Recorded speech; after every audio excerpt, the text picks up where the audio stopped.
jump in if you want to ask any questions. Just I can ask him from here, can't I? sure, absolutely.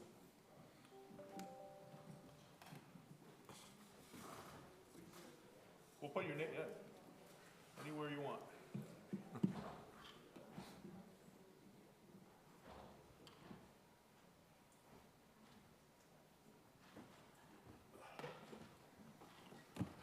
All right, Chris, let us know when we're good to go.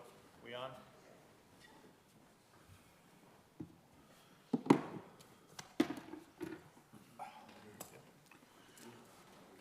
Well, first of all, good morning, everyone. Appreciate you taking time out of your day to come bring updates, goals and ambitions. We thank you for the work that you do every day for the people of Glenn County. Another special thank you to everyone for last week and all the hard work and dedication that you show to the people of Glenn County each and every day. So if we could, why don't we open with a word of prayer this morning?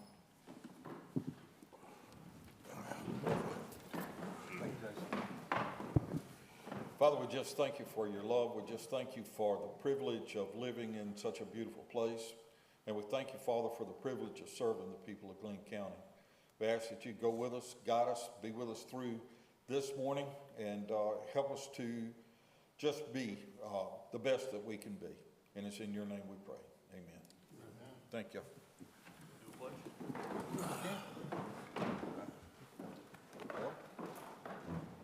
I pledge allegiance to the flag of the United States of America and to the republic for which it stands, one nation, under God, indivisible, with liberty and justice for all. Thank you. Mr. Fowler. All right, thank you, Chairman. Appreciate that. We have a couple other commissioners here as well. Good morning, Commissioner Fendig, Commissioner Rafalski, Commissioner Tostison, and everybody here that from our goal number 3 that we're going to be working on today. So, as you know, this is our quarterly execution review, and just as a reminder, what we do is we've been doing these quarterly, but every other one is for the strategic plan, and so every other one then is for is really for SPLOST and some of our capital projects. And so this one today is going to be on Goal 3, the Commissioner's strategic plan, Goal 3, develop a connected community where families live, work, and play. And so just a couple of notes on what the QER, Quarterly Execution Review, is. And so as we go through these, we have this strategic plan goes until the end of calendar year 2026. So we have 2 years and a little over 4 months to finish all the initiatives, which once we finish the initiatives, then we complete the objectives. And then once the objectives are all completed, then that goal is completed. So we have a lot of work to do between now and the end of 2026 to get done what we say we were going to get done and to ultimately accomplish the strategic goal that we have. And so the first part that we're going to talk about, so each one of our departments also has performance measures that have been in place. And just as a reminder what those performance measures are, we asked each department to kind of take a look at, number 1, something that you do well. Number 2, something that you do kind of everyday business that maybe the public doesn't know that you do. And then number 3, let's make sure we at least have one performance measure where you know that you have a challenge and you have some areas that you have to improve on. So those are just 3. You can have others, you can have more. We want to get to the point where we are able to perform at a level where it's just everyday business, and then we move on, and then we'll find another performance measure to start looking at. So we have with us first the community development team, and so we're going to go through their performance measures that they have. We have, I'll let you introduce yourself if you don't mind, and then we'll get right into it. Michael, John, anything else that you wanted to add? Yeah, I'll open up for community development and this operations line performance measures. As a whole, what you'll see when we go through this, the actual percent of completions for this operational line is actually a little bit higher than what's showing. So in recreation and parks, we use more of a numbers base versus a percent base, and you can't mix and match numbers and percents and achieve it. So some of the successes that Recreation and Parks achieved over this last fiscal year is not totally captured in the percent completed for overall performance measures and operations. I will state that we have been making a lot of, I think we're on a great glide path to achieve some things. And the biggest thing is in this exercise of developing performance measures, it's making us look harder at how we can improve our processes. And in particular in community development, so I sat down with the team as much of a learning perspective on what is the performance measures. Some of the things that we've identified over the 6 months since we've established these is where we thought OpenGov would be able to provide some of that, some metrics for us, is actually unable to capture in total, especially in the development review process. So we're unable to capture that percent, and Maurice will talk about that in particularly. So we've got some initiatives to help improve that, but we may need to relook that particular performance measure.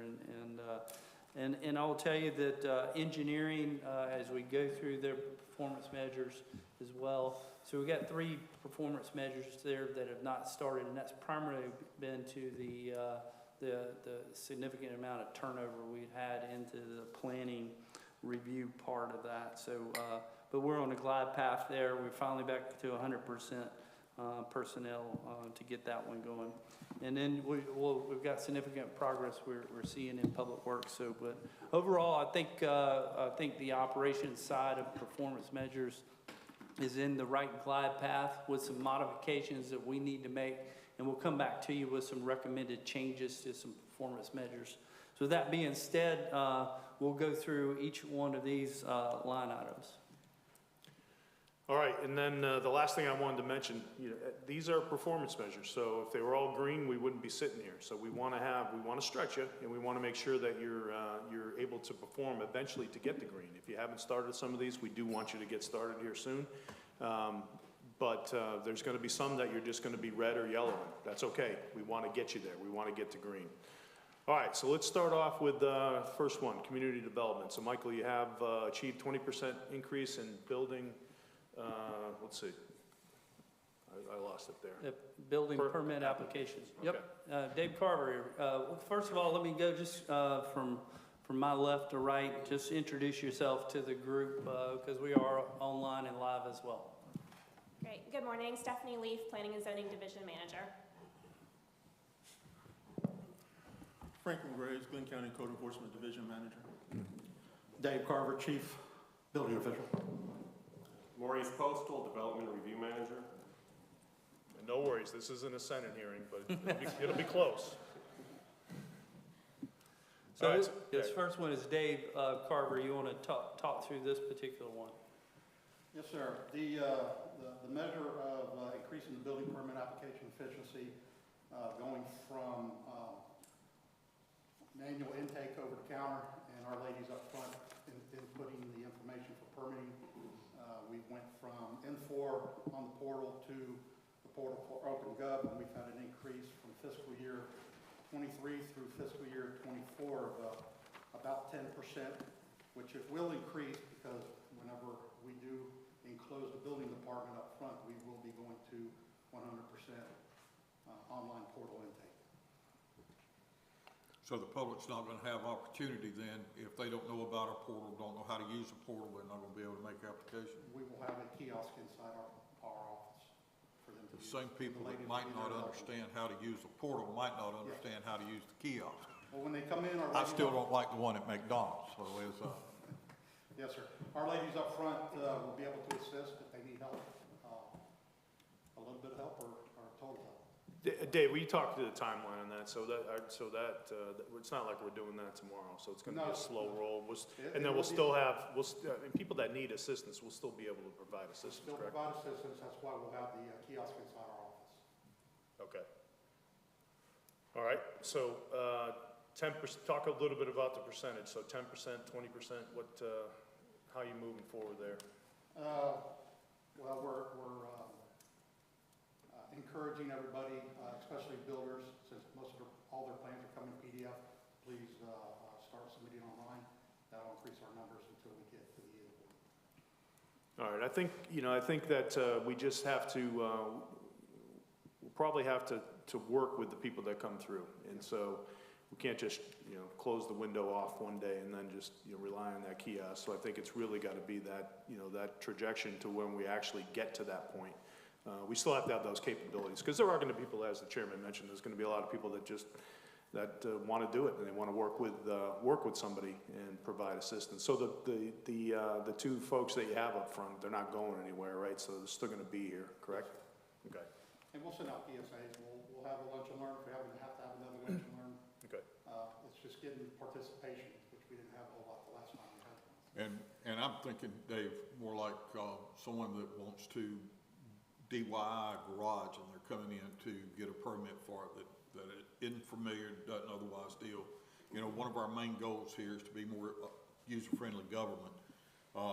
Efficiency is a great part of that, but being user-friendly and responsive to the public as they present themselves to us. I say all the time that community development is the only face of Glenn County government that most people in our county ever see.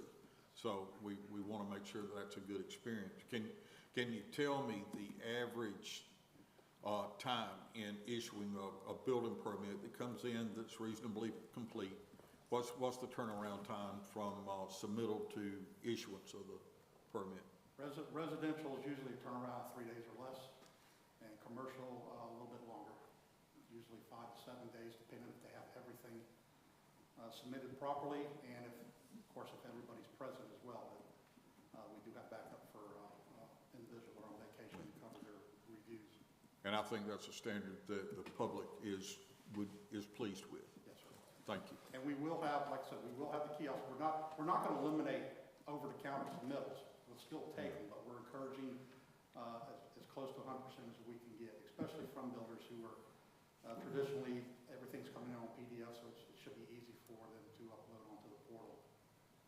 Individuals, like you talked about, that's the purpose of the kiosk. It'll be on the desk where you walk in the door, and right there with where Michelle sits, and she'll be able to assist in any way. I think one of the key points when we built this initial performance measure is we were looking to how we could gauge going from a manual process to an online process, and what type of efficiency. So we're not even a full year into Web EOC, and what this percent is showing us is that within the 7 months since we've had Web EOC or OpenGov, we've achieved a 10% increase in efficiency. It's indicated as 50% because of achieve it. It's on we can only do a 100% scale on this. So we've achieved 50% of that 20% increase in that 10%. So I think the process or going to OpenGov is working, and it's going to be interesting to see when we have a full fiscal year under that. And our team up front is, it took us a little while to learn the nuances of OpenGov. So that slowed us down a little bit, but I think we're starting to kick in good gear. So very pleased with how this performance measure is progressing. All right, Michael, next one. Will you ever do away with the counter walk-in customers? No, sir. That are probably very small percentage, but you will always have that available. Yes, sir. What we're going to do, we're closing the front entrance because all the noise and the services coming through the hallway. We will have a walk-in door, and it'll actually be a building department office, and the counter will continue in there. And is that process slower than the online? Yes, sir. And why is that? It takes the ladies more time to input all the information into the computer for the homeowner or builder. And what is your timeline on that? You say it's slower. How much slower? It probably takes about an extra 10 minutes over N4. 10 minutes longer than it Oh, would have been. in minutes, not days. No, sir. Okay. Thank you. Yes, sir. I think our next was dealing with code enforcement. So Franklin? Good morning, gentlemen. Code Enforcement Division Manager Franklin Graves. Our objective was to achieve 30% increase in completed code enforcement case hearings. We have historically been able to achieve that. However, there have been changes in our court processes and also changes that we've had to deal with how we get those cases to the courtroom. We don't, in previous years, the magistrate court has always allowed us to have 2 dates a month to have our hearings heard. They've had to reduce that down to 1. And so we are also having a backlog of many cases that we write citations for, and they're being spread out over longer time frames to have them resolved. We have cases on the docket that may actually be more than 6 months due to some of the changes that they have made and adjustments that they have to do for the volume of citations that are typically written. We are at this stage at 6.5 increase. We do expect to get it better because last year we did, but we also had transition to OpenGov during that time frame, and so also the record-keeping process has also changed a little bit. But in current progress, we are still moving forward. We've been working well with the clerks at the courthouse to adjudicate a lot of cases. They're actually pleased when we can get a few of them dismissed. So that's an important point. So on the performance measures that we have, we want to try and control as much of it as we can, but there's going to be some external factors occasionally that are going to impact whether or not we're going to be successful in some of our performance measures. So the court, so what you're saying is the magistrate court reduced the number of hearings from 2 to 1 per month? That's correct. Or days, that is what they have, or? Yes, sir. And to add to that factor is that in some of those cases, even if we bring it into the courtroom and expect to get it done that day, right, the defendants have the right to request continuances, and in many cases, the judges extend those cases even to the next month and the next month and the next month. So right. we'll never be able to bring to full closure a lot of issues that we have to deal with. Did they say why they reduced the number of days from 2 to 1? Well, it started when Judge Harrell was the chief magistrate, and as his health began to deteriorate, he handled less cases. When Chief Magistrate Judge Morgan took charge, and he still was having to get his deputies in place, and he also had placed a limit on the number of cases due to the fact that some cases take longer in the courtroom than others.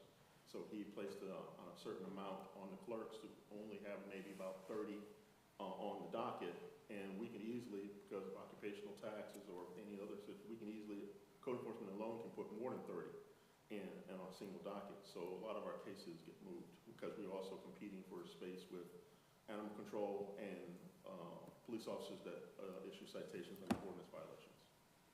Yeah, it's maybe something that we probably have to have a conversation with the courts on. Are you starting to get backed up? Yes, sir, we are. Yeah, that's going to be a problem moving forward. Okay. Something certainly needs to Mr. be Chairman, I know on the island that's a real big problem because, you know, a lot of building going on, a lot of tight-knit neighborhoods, and the citizens feel very frustrated that they can't, you know, get resolution or some agreement or something, and then, you know, no disrespect, builders are pretty wise. They know they can keep going and move along and use the bureaucracy until we get some sort of resolution. Is there any system we can interject with some mediation outside of going to court system? To answer that question, Commissioner, yes, sir. Georgia law does allow for the county jurisdiction after they reach a certain population size to establish what's called code enforcement hearings. And the Board of Commissioners will select to about 4 different individuals to adjudicate any citations that are issued. And that can easily, with the presence of the county attorney's office, actually issue the resolution on the fines and order the fines to be paid, which I'll have them going to the magistrate court judge as an alternative, and where the magistrate court judge will only hear cases of a more major value or cases that are dealing with repeat offenders. Yeah, I mean, builder doesn't want a stop order on them, and citizens want resolutions. I think realistically the courts are going to continue to have this quagmire, and I think we need to look for an alternative pathway for resolution. Chris, can you hear Franklin and the table when they're talking for the recording? Yes, but Yeah, just make sure you guys use those mics in front of you, please. And just pull it a little bit closer to you. Well, I think it's more than just building, Commissioner Pendig. So this is more of violations, like clean community violations that Sure. that y'all all provide us with a lot of input on, and just overall areas of deficiency and neglect is what we see more than anything. Mostly in the clean community piece is probably the largest backload that you do have. And so Aaron or Franklin, what is that population number that allows us to do something differently? Do we know? In regards to, if you're categorizing to leave it in clean community, we know that clean community can easily be resolved. We gain a little more opportunity to press the citizens to clean up their properties. And in doing so, we would get more dismissals and reduce the amount of court loads. Cases that also create the significant backup is that we do get a certain large volume of occupational tax delinquencies every year. And now that we're also serving the tax commissioner's office, we're also now having to get a large volume of mobile home tax decals violations. So we are exceeding what we normally would have capacity, but we are trying to meet that goal. But when we get people who are slower to either pay the fines or seek some form of resolution with our office, then typically that's going to go to court, and we're at the mercy of the courts on how we process it. We do know that other jurisdictions set up these as an intermediary. They call them hearing boards, established by the county and commissioner's offices, and they kind of act as an in-between. So we will bring those clean community issues directly to the hearing boards, and hearing boards will have their pre-selected individuals to review those matters. For instance, is the grass as bad as it is, or is the amount of trash as bad as it is? And if they're first-time offenders, then they will be able to adjudicate those matters, take them off the docket so they would not have to bog up the court system. And then those we have who we consider habitual violators, violators that will always seem to regenerate our citation lists, they will go straight to the magistrate court. And the magistrate court judge, knowing that he said, you've been before a hearing board and now you're before me, he says, I don't have to grant you any more time because now I can take the proper enforcement action and issue the appropriate penalties in a faster rate because they'll be considered repeat offenders. All right. So I think as an action item, Bill, for this is potentially looking at having some discussions with the magistrate court about increased capacity. And then secondly, we'll look at is there a way to not necessarily circumvent the magistrate court, but is there a way to take some of that load off the magistrate court in another capacity? So I've got that as two different engagements there. All right. I have a quick question, Mr. Brown. Yes, sir. Do you see that the magistrate court is not sympathetic to your department? No, sir, I don't. The chief magistrate judge is very favorable to code enforcement. He's always expressed that we are doing our jobs. He does make certain that he will hold us to make certain we bring in the appropriate probable cause for every citation so that it makes it easier for him to adjudicate the cases. However, we have had other judges, his deputies, that may have difference of opinions. Many of them, we've had one on occasion that may have viewed the ordinances differently than the county had interpreted.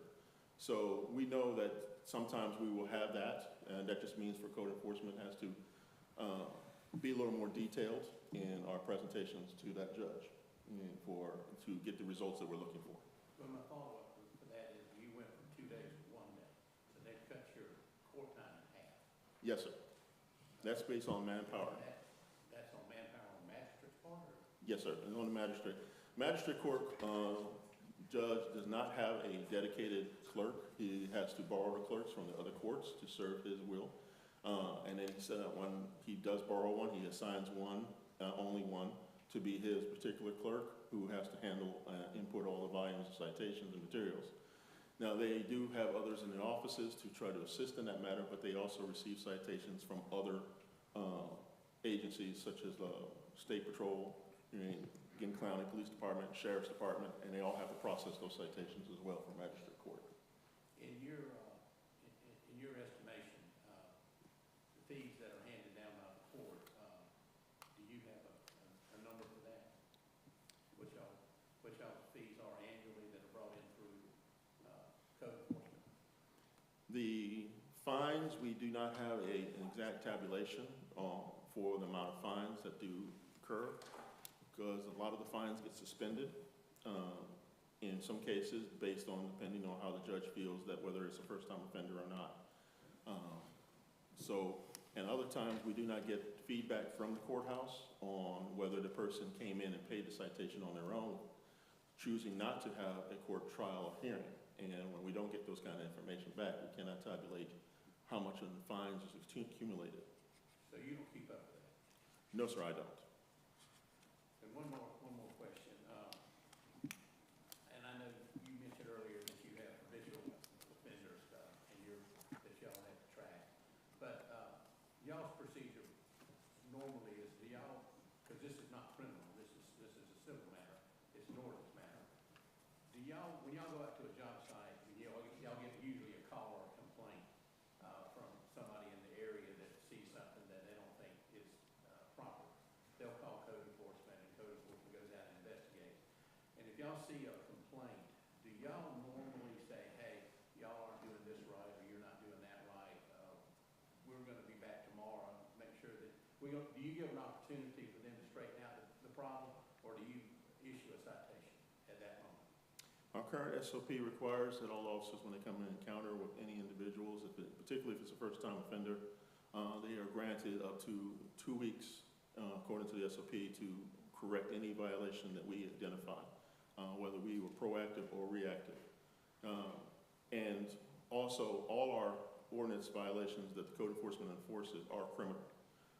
So a lot of them can carry a sentence up to 60 days in jail for a particular violation.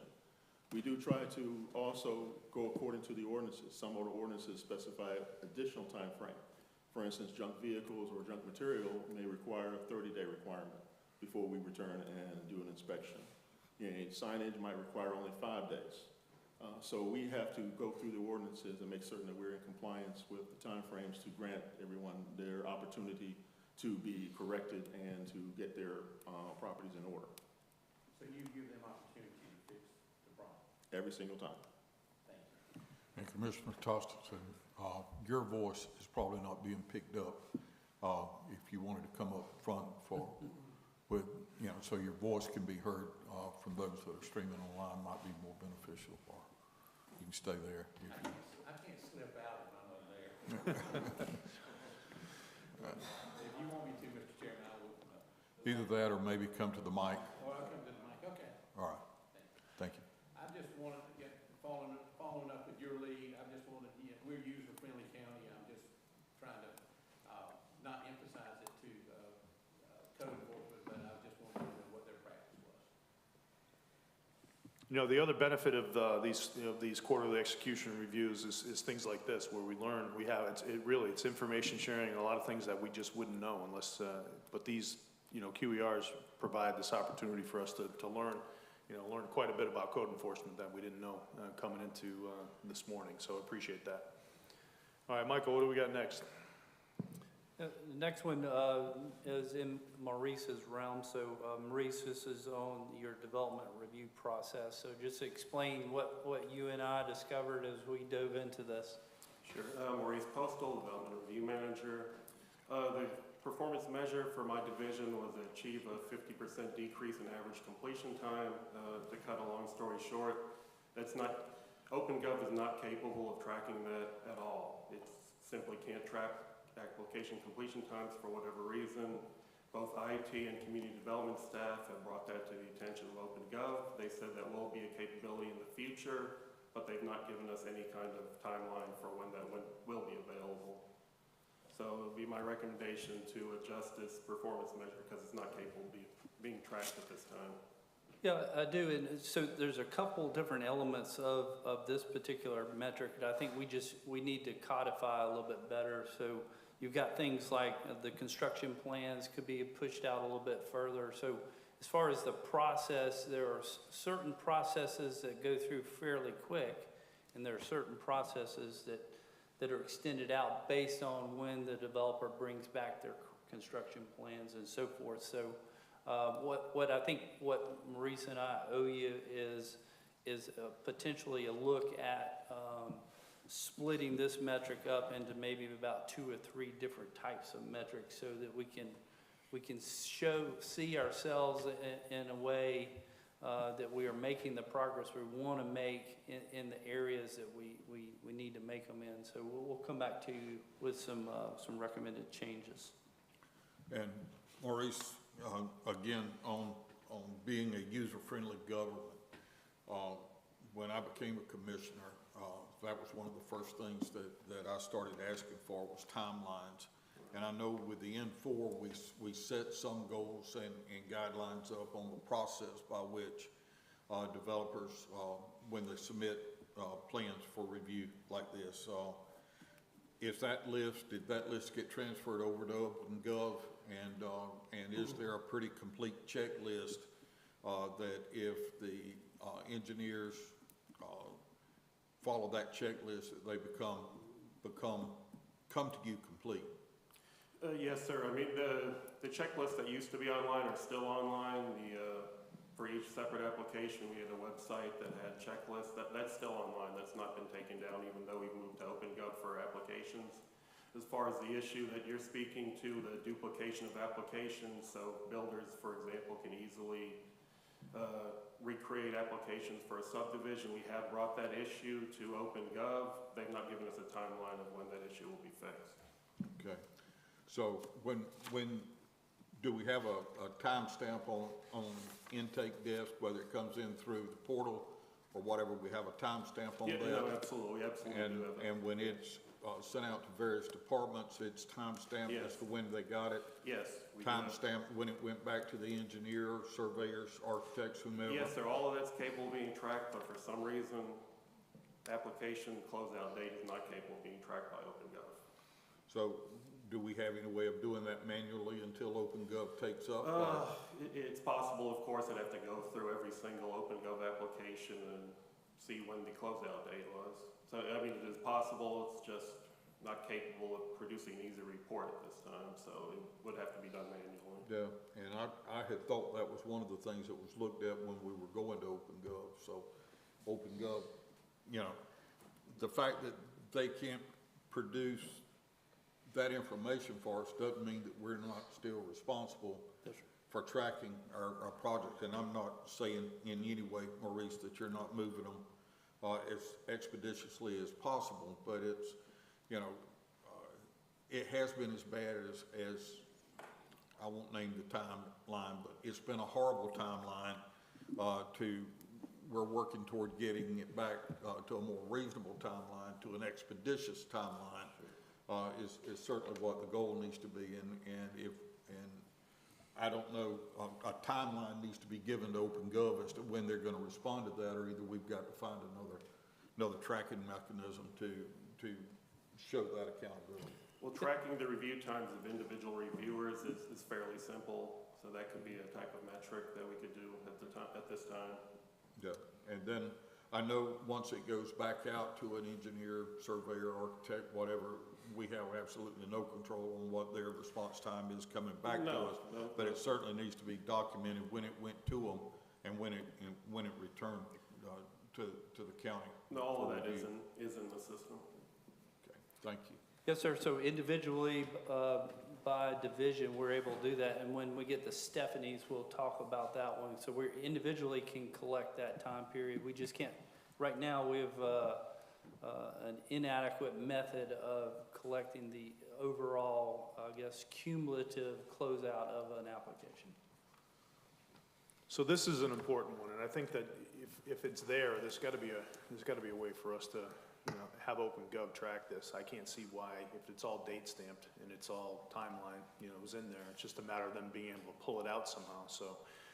If you don't mind, John, Maurice, Jason, and Michael, let's continue to work with OpenGov to figure out how we're gonna make this happen. Because as the chairman mentioned, this is really one of the more important ones that we wanna make sure that we know the timelines, we know how much time each, piece has. And so we wanna be able to show what that is.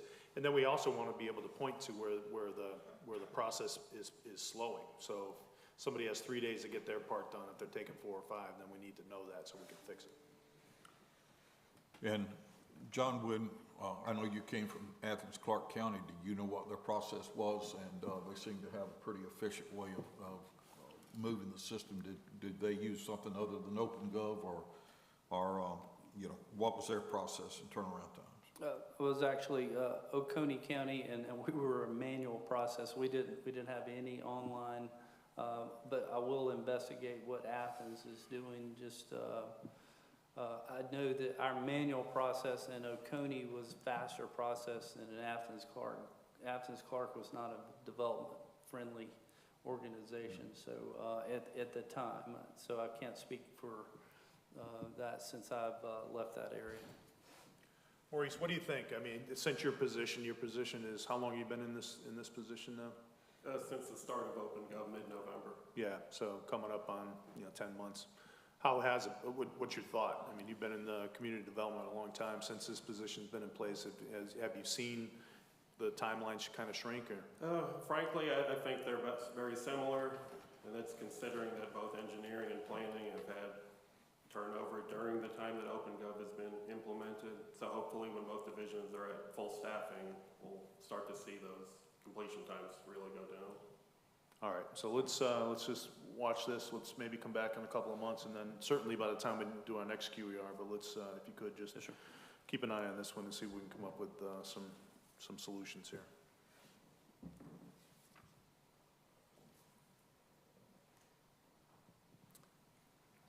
So this next one, I'll help Dave out on this one. So it was brought to my attention here. This is dealing with expired building permits.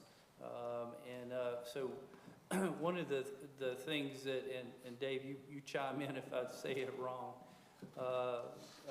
When I started inquiring a little bit in my role as serving as interim community development, we previously have let these just sit, and the previous director didn't give much guidance on how to close out these building permits. So to Dave's defense on this particular one, no action had been taken because action and guidance wasn't provided how to close this out. So I've given them some proper guidance.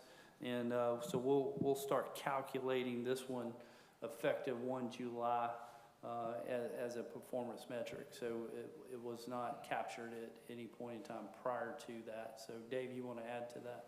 Yes, sir, that is correct, Mr. Gentry.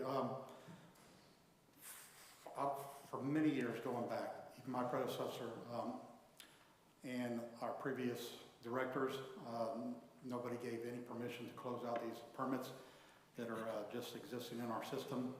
Got a bunch of them in N4 as well. They expire after they go inactive after 6 months unless there's been activity on them. They're good for 2 years total. I usually extend them over 6 months if the activity is still ongoing and the house is being built or project's being built. But if we get to a final inspection and they don't call it in, we didn't have any way of tracking it. And it just sits there until one of the guys realized when they wrote by that project, I didn't get a building final. So we'll investigate it, but there's a bunch of them in the system that have just went in there and died. Usually it's remodels, pools on their finals. There's a bunch of pools out there without final inspections. We have no way of tracking that previously. OpenGov gives us an avenue to start implementing timeframes between inspections. that can notify us, 30 days, 45 days, however long we want to put in there, to do a progress check at a certain point on some of these projects. And so they're just in the system and they've died, and a lot of them have reinspection fees attached to them. So in the past, nobody's given permission for us to close them out and then determine what we're going to do with these fees that are due. Are we going to try and go after them? Are we just going to eliminate them? Whatever the case may be. Well, just as a suggestion, if we, as easy as it is to put a date in a calendar and that date will show up, any way that you ask it to repeat, why couldn't we put dates in there and have a red flag or a reminder pop up on our county calendars, the OpenGov or whatever, that if it goes in April 1st and it expires in 6 months, that the reminder comes up on July 1st. And we're working with Courtney and IT on that right now. We've already implemented it, that on several of the permits, and we're going forward on more to see where we need to insert that matrix on that certain permit, giving us a progress check at some point afterwards if there's been no activity on the permit. All right. So Dave, and does the applicant get notified as well? Does OpenGov send any kind of reminders to the applicant? At the moment, I don't think so. I can get with Courtney and find out. But anything that we enter, the one good thing about OpenGov, anything that we enter into the comments that are public, the applicant gets notified immediately. Okay.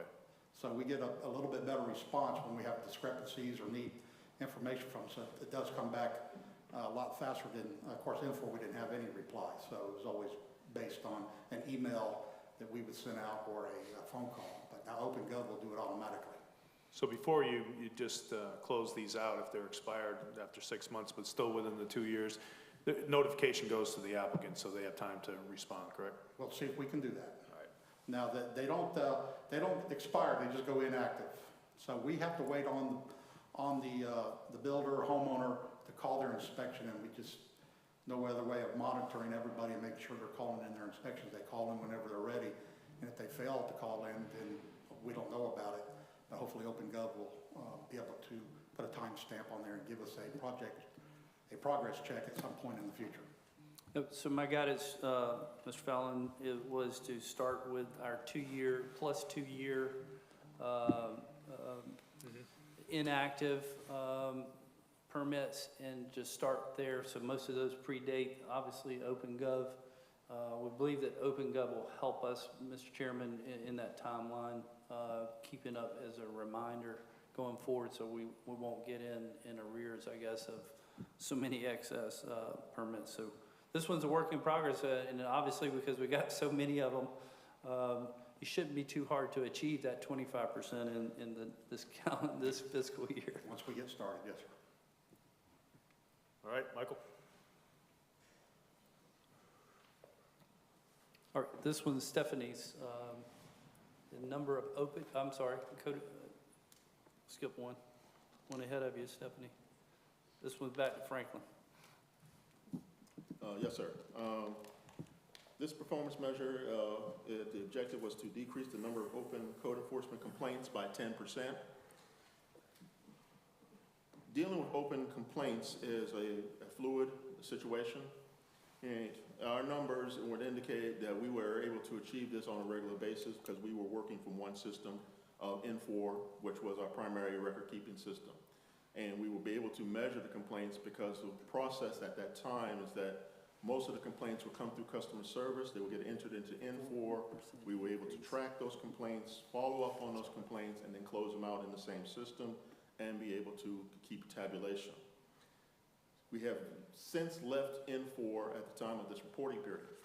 As data has transferred over, we were handling about 97 different open complaints prior to it that we were steadily reducing. As code enforcement duties had increased, now that we have having to serve other divisions and other departments' needs to bring about enforcement actions for individuals in those individual departments, our numbers of complaints as it's brought into OpenGov and brought into SeeClickFix and even into other reporting methods, even by phone, has actually increased by almost over 400%. We are now looking, when I started out with 97 different complaints, in a short period of time, I'm now up to 482. So it is very easily that we will not be able to get an accurate tabulation on the decrease of complaints because that's not a static number. We're constantly receiving that. At this point in time is that I have to divvy up my officers into specialities just to focus on reducing the volume of these complaints, which also then reduces the number of officers working in clean community issues. So I have now at this point to recognize that when we had this situation increase, customer service still receives complaints, but they only handle them through SeeClickFix, and many times if they do not know what category they fall into, they will refer the phone calls directly to code enforcement, which has to handle it by the phone, then enter that information not only to SeeClickFix, but then duplicate it and enter it into OpenGov, since the two systems do not talk to one another. After that form of completion is taken care of, then we have to go and adjudicate it in OpenGov, and then also provide feedback in SeeClickFix. Now this is a time-consuming process for data entry purposes alone, but this is what we are having to do. And two different systems do the tabulations, and when we calculated the number of complaints that came through each one, that's how we know these numbers have significantly increased. The tax office alone sent us over within just the past few months 183 more tax delinquents that I had to put a dedicated officer to focus on, taking them off of other cases that we have to deal with. I also have to do the same thing now that we've also are assisting Department of Health in dealing with mobile food units, what they call food trucks and so forth, and their processes. The number of septic tank issues have also increased, so we are also handling adjudication for those matters.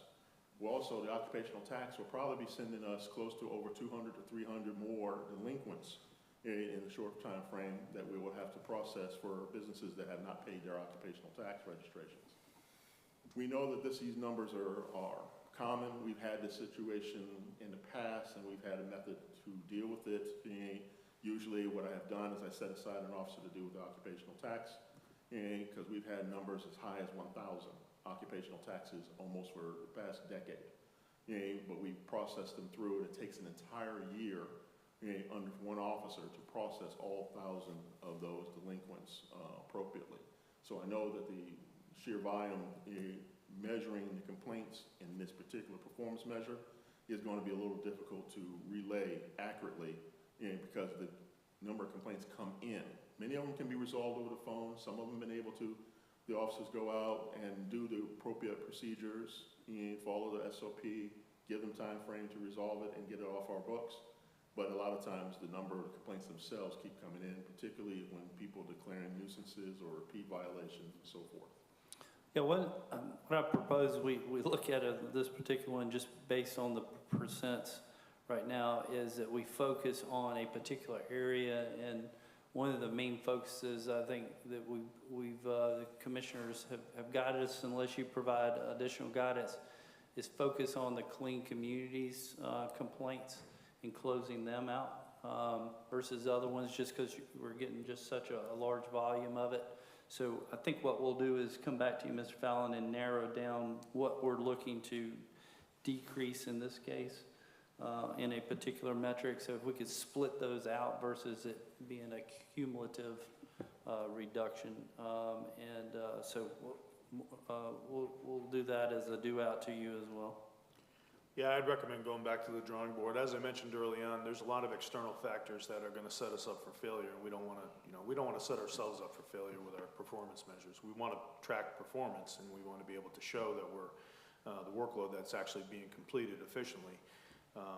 But yeah, this one's going to be difficult. So yeah, go back to my recommendation. Go back to the drawing board. See what you can come up with. See what makes sense.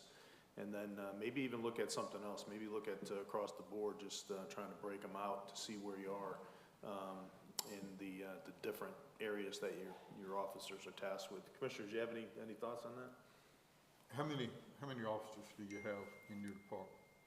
Currently, including myself, I'm down to 6 officers. And one officer had transferred over to become the right-of-way coordinator, and I'm still conducting interviews to fill that slot. But the good news of that is that in part of to improve the efficiency of code enforcement, and with the recommendations that I followed from our management, we allowed that officer that went over to become a right-of-way coordinator still retain his powers as code enforcement. Except in this particular case, now he can do all the code enforcement for all right-of-way violations. And that becomes a different differential because that takes the workload from my officers and allows him to focus all that and cuts down on efficiency. So simply put is that when there's a complaint about a right-of-way violation, they're not, the engineering divisions or public works won't have to call down the code enforcement for me to allocate an officer to send all the way back out there to handle that. If the right-of-way coordinator was already present on site, he would have the full powers to do so. This is one of the things that I have made, or have prepared a proposal to do with other divisions as well. Because we know that in condemnations, the condemnation coordinator also still has the full powers of a code enforcement officer. So they can also be able to look at a lot of the properties that are condemnable or foreclosed or about to be, that need to be dealt with, and deal with those individuals who might have accumulations of clean community issues to go along with it, and handle it as in one particular position. I'm already trying to dedicate an officer for the soil and land, soil and erosion control.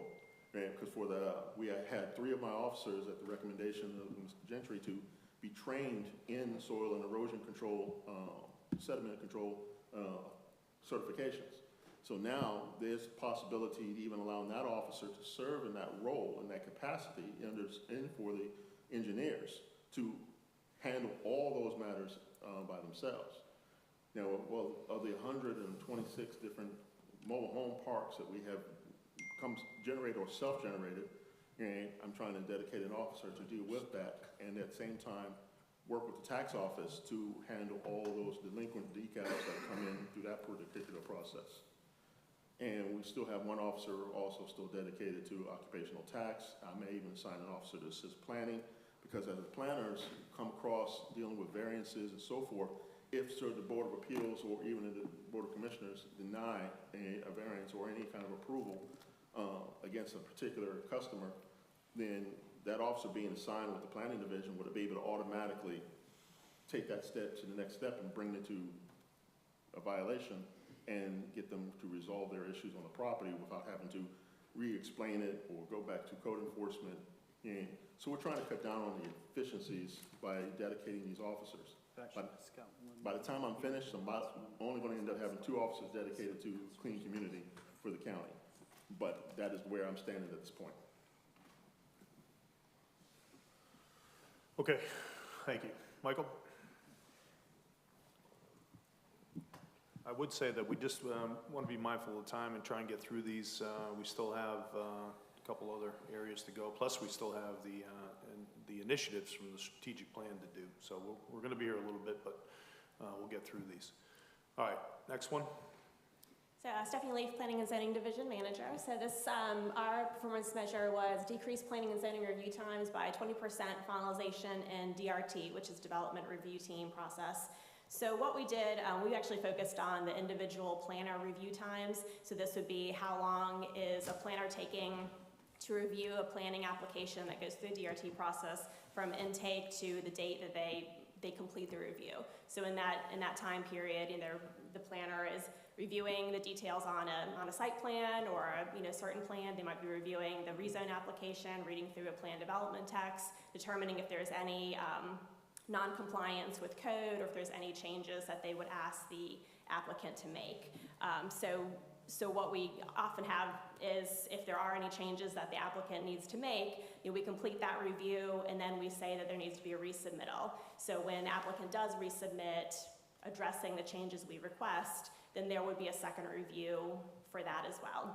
So what we saw was we measured based on fiscal year 23 and fiscal year 24. So in FY23, the planner review time was 8.09 days. In FY24, it was at 7.85 days. And our internal policy is to have 7 calendar days to review applications. So that's across the board for the DRT process, so everybody in DRT has 7 days. So basically 5 business days or 7 calendar days. So what we saw between FY23 and FY24 was a 3% decrease. So our goal is to keep working towards being consistent with a 7-day review time. So we're a little bit above that right now, but we have had some staffing changes in our division and department as well. So we're going to keep moving towards that and try to reach that goal to be consistent with that 7 days. And Stephanie, I know, there are, in that review process, oftentimes things have to go out to the fire marshal for approval. We also have, sometimes it goes to engineering. So how is that process integrated and timelined for efficiency? Sure. So through our process, and this is what Maurice will manage or does manage in the development review team, is everyone does have a concurrent review. So at intake, when someone has done the intake and set everything up for reviews, everyone's review date does start on the same date. So everyone has that same 7 days, and there's a deadline that's automatically actually set up in OpenGov for everyone to follow. And I know at one time we had in the departmental reviews, we had some department heads reviewing stuff that wasn't in their purview, and we've eliminated all of that at this point. Yeah, we'd heard that concern, and what we really look at now is we do tie our reviews, to code sections. So we do refer to a code section if we are saying this is compliant, because of this code. If it is something that's kind of unusual that maybe we don't always pick up on a plan, we definitely make sure we attach the code or maybe a link to where that is in our Muni code so someone can look it up. So that is something that we consistently work on, is to ensure that it is tied back to our regulations if we ever state that something is non-compliant. And when that goes out to the GIS for address assignments and those kind of things, that's still in that 7-day review. It's concurrent, you're Yes, saying. sir. And I did know most of that, but for the public's consumption that are listening, I know that those are improvements that we've made in our system, so thank you. Yes, sir, Mr. Fallon, what proposed here is 7 days is our goal, so we just need to adjust our percent to get to that 7 days. And for each of the respective reviewers is the way we need to look at that. And then once we're able to attain that 7 day, then we'll look at across our entire organization. Then we'll look at achieving, maybe going down to what does it take to get to 6 days? What does it take to get to 5 days? So we would owe you some staff work on what's going, but I think based on the staffing levels we're at, 7 days is a good goal, and we'll adjust our percentage to meet that. And just last comment, unless y'all have any additional questions for Stephanie. No, that's exactly what I was going to say. So if we could maybe for the next QER, just have it broken down by whoever reviews it, so step by step. So really Lean Six Sigma into it to see where why are we at 7.85 days? And I know you mentioned a lot of it in staff, but as the chairman mentioned, there's different places where it goes. So if there's one particular area where it's not meeting the 2 days, we'll say, where they have in their review, let's know that for the next time that we have a QER, so we can talk through that just to see what we need to do to fix wherever that is. Because I think John's right. So the goal is, 7 days is great, but let's push it a little bit, get it to 6.5 or 6 days, and eventually get to the point where we're putting processes in place to even reduce that timeline. Thank you. And the next one is not started primarily because this is a crossover between on the customer service side. So I know Tamara has not launched these surveys just yet, so we can start capturing that customer-friendly aspect of it that Chairman's asked. So I know she'll address that during her part when we start to do that. I know all of the documentation is there. We've submitted our questionnaires and the surveys were being generated, so it's just a matter of the launch date. All right.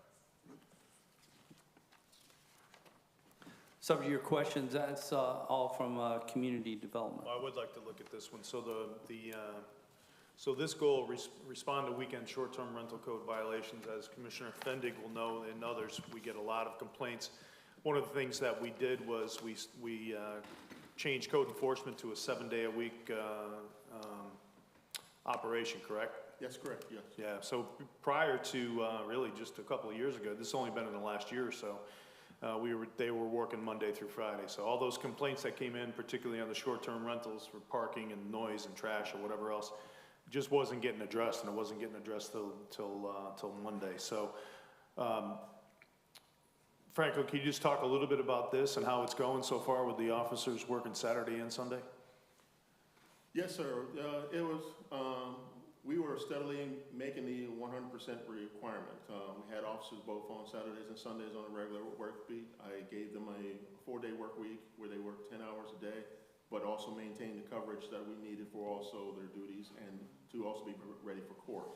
So we were making successful. The reason that this particular percentage is calculated to 93% is that a few of the complaints that we've had or had to carry over into the next fiscal year, so by our tabulation, had reduced it down to 93%.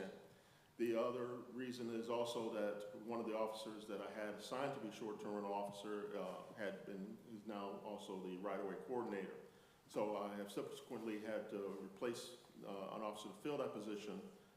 Haven't changed their schedule as of yet to cover the Saturday and Sunday weekends, but we are still finishing up our interviews to see about getting the officers in place so that I can appropriately apply. I still have an officer working Saturdays on a regular basis, and I cover the Sunday time frames. Chrissy, is there anything, short-term rentals, complaints, have we seen I guess not necessarily a reduction in complaints, but a reduction in the timelines to get things addressed, right? Yeah, okay. Well, I appreciate you doing that, Franklin, because particularly over on St. Simon's, that's an issue, not having anybody on weekends. So if they can address and then do their regular job. So we have all kinds of things that happen on the weekends with people that have stopped work orders and some other things where I think they're probably surprised to see code enforcement out on Saturdays and Sundays now. Yes. Yeah, I'd like to say thank you for those changes, and thank you. It's noticeable in the number of calls and texts that I get and complaints, so I appreciate it. No problem, sir. We want to be able to help any way we can. All right, thank you. Well, don't go too far because we're going to we'll get into the strategic plan initiatives here soon. So, Jason, you want to bring your team up for engineering? Resin? Did you want to dive into the strategic initiatives right now, or you want to just go engineering next? Yeah, let's get through the performance Okay. measures and then get into the initiatives.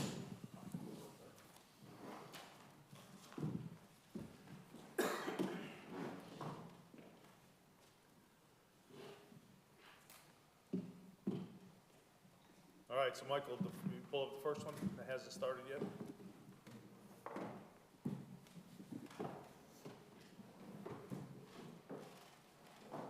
All right, first guys, you want to just introduce yourself? Sure. I'll start with Preston Talbot, Director of Capital Development and Procurement. Jason Hartman, Director of Engineering and County Engineer. Eric Granados, Assistant County Engineer and Project Manager. Adam Cochran, Field Engineering Division Manager. Thank you. Excuse me. Yep, Resident, if you will just talk these first few and what we talked about not started, reference the turnover. Sure. So the first, second, and third performance measures have not been started yet. We anticipate starting those here in the near future. There were some staff turnover during the third and fourth quarter last year. And so that's hindered us a little bit in reference to starting. So I'll start with number one, which is the achieve 100% bi-monthly erosion sediment control inspections of open LDAs. So we are currently filling our open inspector position. We've also brought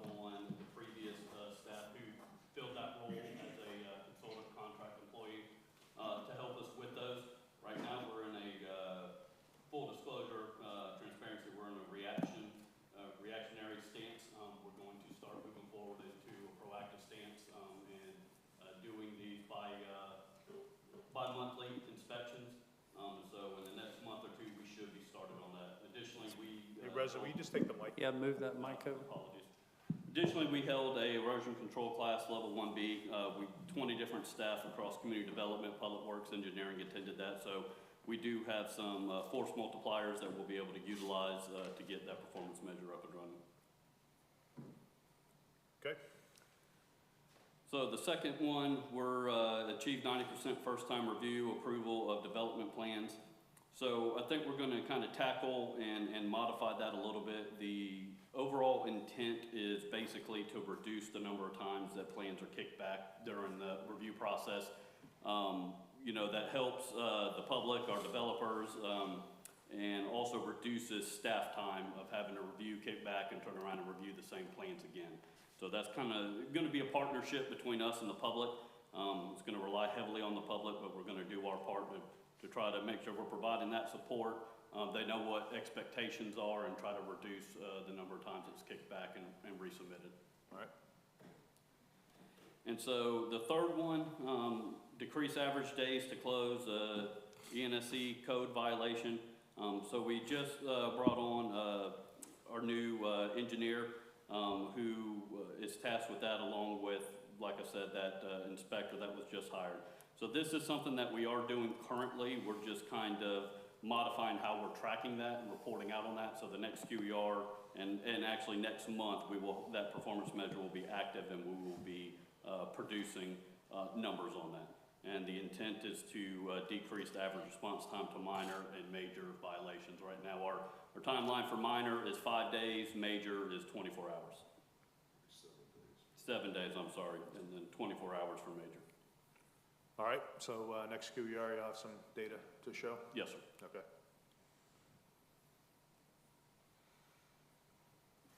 And we'll go to Jason on the next one.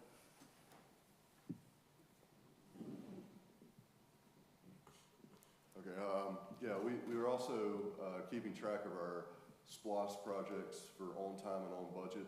The next two, I'll hand it over to Adam Cothran. He's our field engineering division manager. He also manages all of our construction projects when they get to construction. As they enter into the construction phase, he has a team of inspectors that monitor projects day in and day out to keep on track schedule-wise and monetary-wise. So Adam, I'll turn it over to you to go over this measure for projects that are on budget that are SPLOST related. Yes, sir. Thank you. Thank you for the opportunity and time. Once again, Adam Cothran, Field Engineering Division Manager. And as far as what we're tracking here, in this two projects, two SPLOST projects, the St. Simon's East Beach Sidewalk project was completed under budget. It was originally, the contract price was $249,000. We was able to finish that project around $240,000, just over $8,000 savings on the overall budget. So that money was able to go back into county use for inside whatever SPLOST needs they were. Also, the North Harrington Sidewalk project was contract price was like just over $1.5 million. We finished that project up with a savings of under budget of about $196,210.30. So once again, those funds also able to go back into SPLOST and capital funds for other projects and other needs within the county. So that's one thing we in engineering services, we look at these projects. We try to be good stewards over the budgets and the funds of these projects. Our intent always is to complete the project per plan to standard, so that we're providing the best, the best product for the citizens of Glenn County. But also, we are always very aware of the budget. Just as important as providing a good product built to standard is also to do it within the budgetary means that's been set out for us. And so we pride ourselves on that, and we've right now we're tracking that as 2 for 2, both of those projects completed, and we anticipate as we got several projects that's actually under construction, and we're continuing to track the budget on these as we don't wait to the last minute to see where we are. The budget, we are always projecting where we are at in that project, budget-wise. So we're very, very proactive in making sure that we work within that budget and save where we can save. All right, so we need a qualifier on this. So what we're talking about here, what we're measuring is the projects, SPLOST and or capital projects that are essentially yours to lead in engineering, right? So that's number one. Number two, we're just looking at the ones that are completed. So we're not looking at the ones that are still in the works. Yes. And so once they're completed, then they're gonna be added to this, measure? Is that the Yes, plan? so next QER, we should have quite a few more on that list. All right, and so I guess the thing to keep in mind is we want to make sure, work with Jason Hagan on particularly on the SPLOST. We want to make sure that somewhere on here, we talk through what the referendum number was and what the budget was, and then where we finished. Now, some of these are sidewalks, so these aren't necessarily. Actually, there needs to be clarification. Adam said the sidewalk North Harrington. This is the drainage project yeah. that Oh, yeah, I we completed apologize. on North Harrington to address the drainage concerns. Yeah, so just if you could, and we can go through this in the SPLOST QER coming up, but yeah, just talk through, what the price was, what was on the referendum, where it came in. Yeah, the North Harrington pipe replacement, so that was the SPLOST project there, so it came in under budget. Okay, I just want to make sure that we're clear on what we're actually measuring. And I want to make sure that we're tracking all the other projects and where we are in percentage of when we intend to start them, did we get them started on time, the budget process of them, to track these things so that at the end of this SPLOST journey, we're not having to explain why projects didn't get started on time, and whatever obstacles that we might be running across, we want to run across them early, not late, as far as permitting processes with outside agencies, those kind of things that tend to trip us up,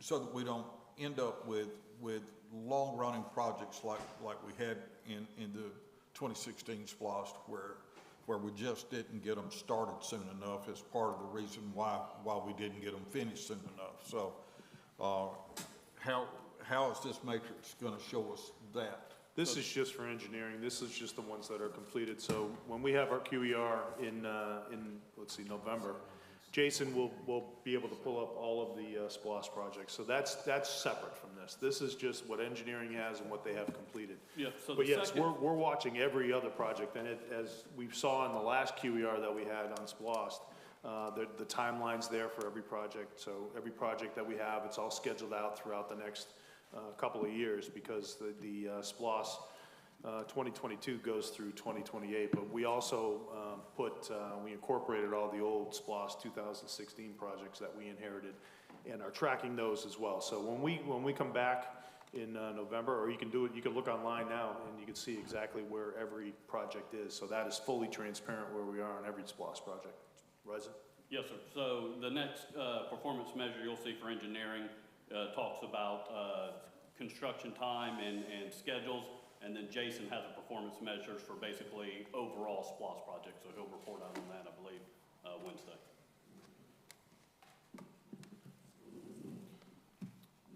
And yes, Commissioner, we, like Mr. Fallon's saying, we are tracking everything concurrently with this, and a project manager is assigned to either design or construction, and we have dates in place, and we're making progress on all of our projects. So the next measure here is, did we go, Adam, I guess you went over? No, we didn't go over time, but the next measure would be for complete capital and SPLOST construction projects on time as far as the construction phase. Let me introduce it just a minute. So each time we have a construction project, we have a contract that's implemented with a certain amount of construction days. And our engineering department, we have these invoices that we send out in progress meetings on site, and Adam's tracking the days of that's in the contract. It varies between 120 days, 180 days, a year. So these are, so far, and like I said, these are based on completion that have been completed completely. And when we say that, that means substantial completion. That means if you, you know, if a citizen's driving through a project, they feel like it might be, you know, they're able to use the road or see the drainage facilities. It may be that you still need a little bit of seeding or grass growth, but ultimately the project is completed, and that's called substantial completion. So these are two projects that have been substantially completed over the course of this year. And as Mr. Fallon said, and others, we are continuing to progress on projects, but they're not completely complete yet. But I'll turn it over to Adam to highlight these two projects that we have finished that are SPLOST for this year. Yes, sir. Thank you, Jason. And yeah, my apologies on mentioning the North Harrington sidewalk. When it was the North Harrington storm project that was completed. The two projects highlighted here, SPLOST projects, was the East Beach sidewalk project and the North Harrington storm pipe replacement project. As mentioned in the previous measure, these two projects, the East Beach sidewalk project was slated for 60 construction days. So construction activity was slated to, you know, we give them 60 days to complete the project. That was the timeline on the project. The notice received for that project was on August the 7th, 2023. That project was substantially complete on August 31st of 2023, so well within the 60-day time period. The North Harrington storm pipe replacement project was a 120-day contract. Well, obviously a much larger, more evasive project, going in there and tearing the road up, removing the existing storm structures and the system that was in there and replacing it. That was a 120-day project. They finished that up in 114 days. The notice to proceed on that project was, give me 1 second, I apologize. Notice to proceed was January the 8th, 2004, and substantial completion was obtained on May 2nd, 2024. Both projects completed on time. So we track time at each calendar day, Saturdays and Sundays and all. The only days that we don't count are holidays that are set aside that we deem the contractor not to work on those days, which would be days such as Labor Day weekend, Memorial Day weekend, 4th of July, Thanksgiving, Christmas. Those days such as that, when we set up our contract time, any other day is counted as a calendar day. And then the contractor at the end, we also track weather days and days that you know, that out of the control of the contractor, were unable to work. You know, just for an example, like this past week with Debbie, you know, with a project such as going on with that, you know, we would, at the end of the contract, we would assess those days and see if they were needed to give an allowance of days for those events. But for these two projects, both of them were completed on time, within the construction time frame, and as the last measure, under budget. Thank you, Adam, and for Jason and Adam, just going forward, if we can kind of narrow down our talking points here a little bit. But Commissioners, the one thing I'll add to both these performance metrics, the reason why the construction phase is under budget and staying on time is the amount of work that they're doing on the design review. So the higher the quality of design that we have going to construction is definitely helping us in those two performance. So good job on the design review. All right, so next QER, there's gonna be more, so you're working on, again, these are engineering, so these aren't Parks and Rec, and these aren't some of the other projects that we have. These are just your projects that are related to SPLOST. And so, what are the ones that you're working on now? So you're working, obviously, several. So you have a whole host of additional projects. So as they get completed, then you'll come back and report on those? Correct. Okay. Mr. Fallon? Yeah. Just real quick, because I get calls on this every day. Do we have a projected start date for the sidewalk on North Harrington? Yes, that's up for bid now, and so about 2 months, we should hopefully have a contract awarded and a notice to proceed out. Okay, thank you.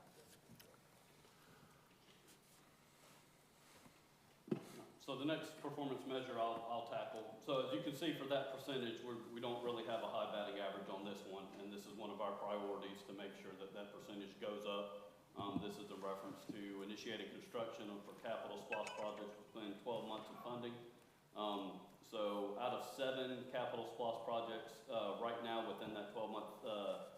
window, 3 have been initiated, 4 have not. The 4th Street sidewalk is out for bid now, so in 2 months that should construction should be started. Arnold Road, a sidewalk project, we are working on acquisition and permitting right now for that project. The McKenzie Drive into Prater Lane, we hope to have that out for an IFB in October with construction slated to be able to be started in December. And then the Frederica Road and Sea Island Roundabout, that also has not started yet. We're starting to get into the final portion of design with the 100% plans here in the next month or two. The 100% plans should be given to us middle of September for Sea Island, Frederica, and McKenzie to Prater. 100% were given to us here recently. We're working with the engineer to finalize any comments that we had and get those completed completely from our end. All right. Thank you.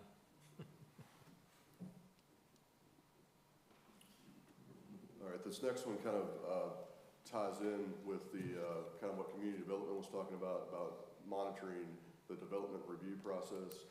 This is just this is honing in on our engineering development review. We have Eric here, that's our assistant county engineer. He also looks at things from a traffic standpoint from the DRT team. And we have Clifton Swiger sitting in the audience. He's our head engineer leading up the DRT process. We recently hired him. So this is looking at it over the course of the last month. We had, what does it say, 113 total reviews, or 118 total reviews from engineering. Through that, 13 reviews were not completed on time within that 5 or 7 day window that Stephanie Lee was talking about. So that's why we are at this 89%. I think during the course of that month we had a few people out sick, but one thing we decided was like Eric has a team of people that work for him, and our engineering technician, we've expanded his capabilities to where if Eric is out, he can work on some of those DRT reviews or communicating better with our team, like Clifton and Eric. If Eric's out, that Cliff picks up the load and helps some of Eric's traffic comments because they're all kind of linked together. So hopefully that number will improve next month, and we'll continue to monitor this. We have a programs analyst who can run these numbers, much like Michael, and we'll continue to keep this percentage high because I know our processes are very important for the DRT process. All right, so this is an important one. So this one, and Michael, we got to work with the chief to figure out, I'd like to have different displays as to how we track some of this. So those are, all right, so that's good data that we have. So 118 DRTs, 13 were not completed within that timeline. That's the data that we have, that's good. I want to be able to show that maybe by quarter for now, where we go. So maybe next quarter, what it looks like, if it's 100, yeah, there you go. So switching it up like that. So if we could start to show the measures with the way they should be displayed. So this one, in like the chart that you just pulled up, is exactly what we're looking for. So, you know, next quarter, let's see where we are. So we're at 89% this quarter. Let's see where we are next quarter, and then the quarter after that. And then we can start going annually too. And I think one thing to clarify, as Rustin and I have talked about, this is like an all or nothing measure. I think we're trying to, like what community development says, come up with a percentage that we don't have to be 100% perfect. But I think Rustin, you may want to comment on the range of percentage that is acceptable, but that would be something that we would possibly propose for the next QER. Well, I think, you know, part of it, like you mentioned, is staffing. So, Michael, if you could pull up the bar chart again. So as you start to show it, so you show, all right, so, and when we talk through it, so you're not at 100%, but yeah, 100%, that's a difficult one. We'll figure out what that bar is, and we'll have to set it, but then we'll see where we are. So if you're, you know, next quarter, if you're 70%, or next quarter, if you're 95%, then we can talk through why, and then be able to look at that so that when you do struggle, or when there are times where you can't meet that, whatever the goal is going to be, we're able to address it and try and help you figure out how you can make it that way.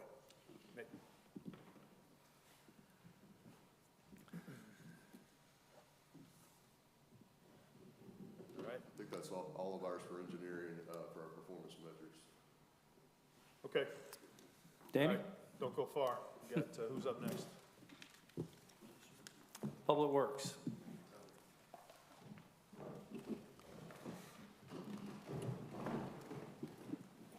And then, as I mentioned, after we get through leases, then we're gonna, I want to get through the strategic initiatives as well.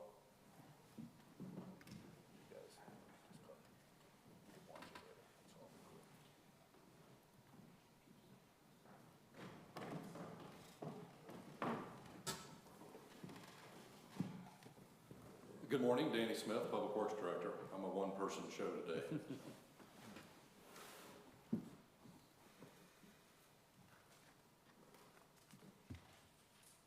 So the first performance measure is mechanically mow currently maintained outfall canals 2 times annually. And so I want to differentiate. We have a lot of outfall canals in the county that we currently are not maintaining that we probably should, and we are working to add those to our inventory. A good example is Altama Connector. There's a couple of drainage canals that run south and then back to Altama and under and out to the east. We recently picked up maintenance on those again. I think it had been stopped at one point, but everything we do maintain, we were able to get to 2 times this year. So we did meet that goal, and that's an ongoing, continuing operation. Right. So one-time annual herbicide application to, again, those same maintained county outfalls. That's something we did not fully achieve. It's something we had attempted to. It took a little time to get the herbicide program up and going and to get the right person doing that work. This is something we'll continue to do. The use of herbicide is going to allow us to move through our inventory faster. It's a smarter and probably less expensive way to maintain the vegetation on some of our outfall canals. That being said, it's something we have to be careful with, because at times you can cause yourself more issues if you overuse or incorrectly apply the herbicide depending on the soil type that's sprayed. But I do believe this is going to be an important tool for us moving forward. All right, so Danny, the goal is, how many outfalls do you have?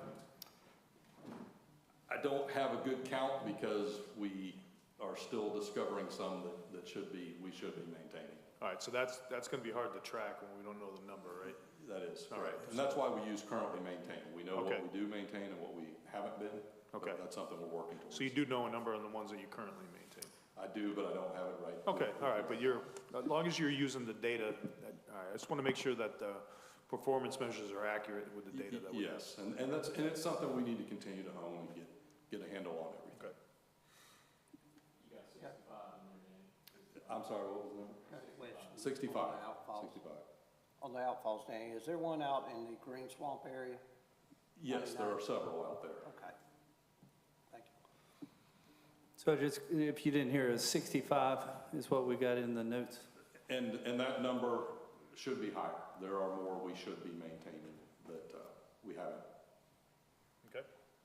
All right, inspection of 50% of all street signs annually. So this is routine inspection of the signs to ensure that they are visible, compliant, not leaning, in good shape. And it's basically one staff member going out to an area. We have broken the county up into zones, and using those zones, we assign that staff member that task. That person goes out, inspects every sign, drives every road, makes sure that the sign is compliant, it is straight, it can be viewed easily, and either make repairs or replace. But that is a goal that we met. How do you know you met it? Do you count them, or just Yes, it's based we on do. zones? So it's based on zones, and moving forward, we will be able to use cartograph to do that, because Okay. all of our signs are located, Yep. GPS, GIS, and we Oh, can great. do that through Okay, cartograph. all right, so that's real data. All right, That good. is.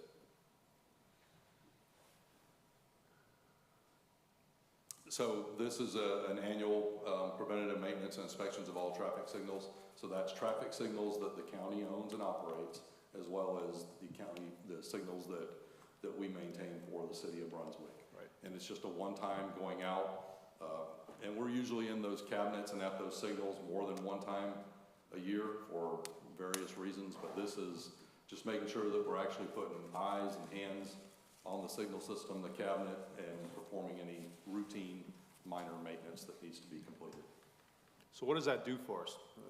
Does it expand the life or? Well, we're hoping that we discover problems before they occur. So Okay. something as simple as traffic signal cabinets, just like they're a magnet, especially in cold weather for lizards, mice, things like that. When those things get in there, they tend to cause issues and problems. Something as simple as chewing on wires, and they should be cleaned, inspected, and just make sure that everything, a traffic signal cabinet is a pretty complex environment. It's not simple. There's a lot of software and hardware that's involved these days. So just getting eyes on it, making sure everything remains clean and functional. All right, great.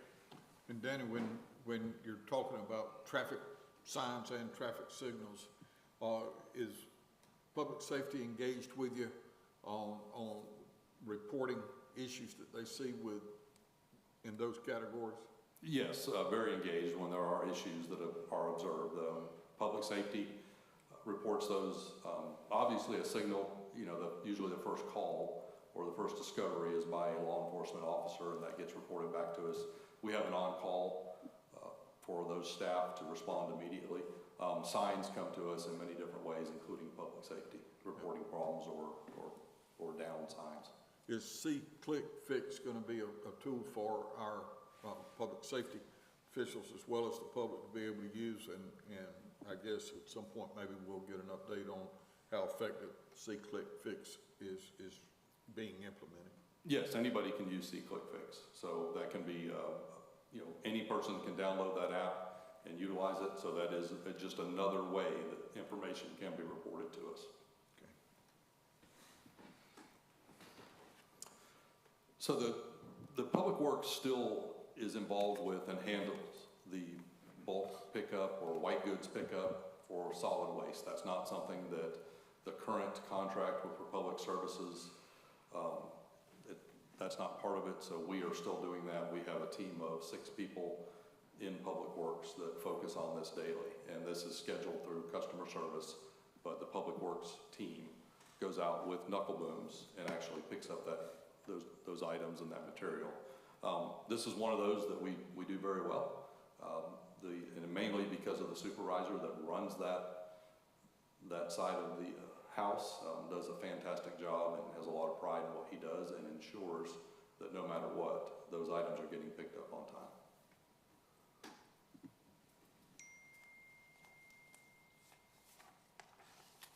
And this one is street sweeping. It's sweep 50% of the curbed road inventory 6 times per year. We do have the curbed road inventory, and that includes residential streets, subdivision, that includes collector roads, arterial roads, and even state roads, such as 341, which we maintain a portion of for the state, we want to sweep a total of 50%, so half of what we have 6 times per year, and we have achieved that goal. That's through both in-house and contracted services is how we were able to do that. And we're moving forward with a new contract for current year, and we will also have staff continue to do some sweeping to help us do that. Street sweeping is important, and it's not just the aesthetic value that it adds, which it does, but it also is the first line of defense for stormwater maintenance. So if we can capture that material in the curb and gutter before it enters our stormwater system, that means less maintenance on ditches and pipes down the road. I'll just add on this particular metric, so Commissioners, this is a direct result of you supporting the funding for him to contract out. Without us being able to contract out that sweeping service, we would not be able to achieve this performance measure, so thank you. That is true. Got a question, Causeway bike path, is that in the metric, or is that DOT or? No, we do take care of that. It's not in the metric because it is not a curbed road. So being that it's not curbed, it's not something that And that's I'm trying to answer this correctly. So we do sweep the causeway. We sweep the shoulder, we sweep the center against the barrier because the material tends to collect there. The bike path, we do have we own a small sweeper and we try and catch that about once a month. The causeway, as you know, just generates a lot of debris and material. I mean, it's amazing how much is out there. We dedicate a lot of staff time to the causeway, which we have an agreement with GDOT to maintain. So we do try and keep up with that bike path. Unfortunately, we haven't been as frequent with that as we'd like to be, but we're gonna continue to work at it. Thank you. Danny, how does that metric work? So what about the other half of the roads? Are they done 5 times a year? They are, so right now, the areas we're not doing as frequently are some of the subdivisions, and that's residential subdivisions, and that's mainly because they do not generate debris as quickly. But they're done probably 1 or 2 times per year. Yeah, I would think maybe we go back to let's take a look at this measurement just to see how we can maybe track it a little bit better. I get it. I get what you're saying here, but to me it's a little misleading as to all right, what about the the other half? Yeah, and I think the way we need to be doing this is what is our total curb mile inventory, and then how many times a year do we want to hit that and sweep it. So I have something in mind to change it to, and I think we can, and it'll be a little clearer and give a better picture of what we're actually doing. All right. So Public Works is responsible for replacing or repairing existing sidewalk. We're not building new sidewalk generally, we're just taking care of the current inventory. So the goal was 2,500 linear feet. We didn't quite meet that, we were a little short of it. And a lot of that is just due to time and available resources to get the work done. This is something that I think we need to look in the future and consider a little more contracting work of this. It's fairly simple to contract concrete replacement and sidewalk replacement, but it's also something we'll work at in-house on a seasonal basis. Michael, will you put the bar chart back up? All right. So what's the story here? What are we telling? So that we got quite a bit done in July? We did. We were able to tackle quite a bit in early July. We had some dry weather. We weren't getting as much rain in the early part of July, and we had quite a bit that we knew about that was a hazard that we needed to get fixed. So when we had that opportunity, we did fix that. A lot of it in one shot. I know you have a big list of things to do in the off season when you're not really cutting grass and other things, right? So is this one of them, or that is one of them? Mm-hmm. That is one of them. Okay. All right. And I think for us with our current workforce, that's going to be key to our success. Is we need to make sure that we're allocating and reassigning resources based on the seasonal demand. Okay. This is one we started that we did not do too well on, and it's sediment removal into pipe outfalls annually. So this is everywhere that we know that and a lot of these are on St. Simon's Island, that we have a pipe that terminates specifically into the marsh. Over time, as water flows through those pipes and sediment moves out, that sediment tends to accumulate right at the mouth of the pipe, right at the end of the pipe.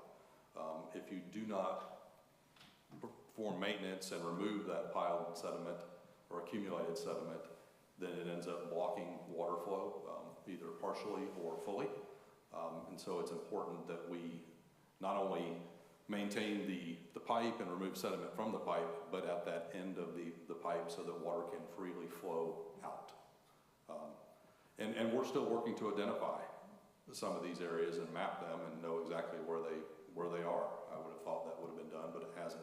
So, and we'll just keep working and do better.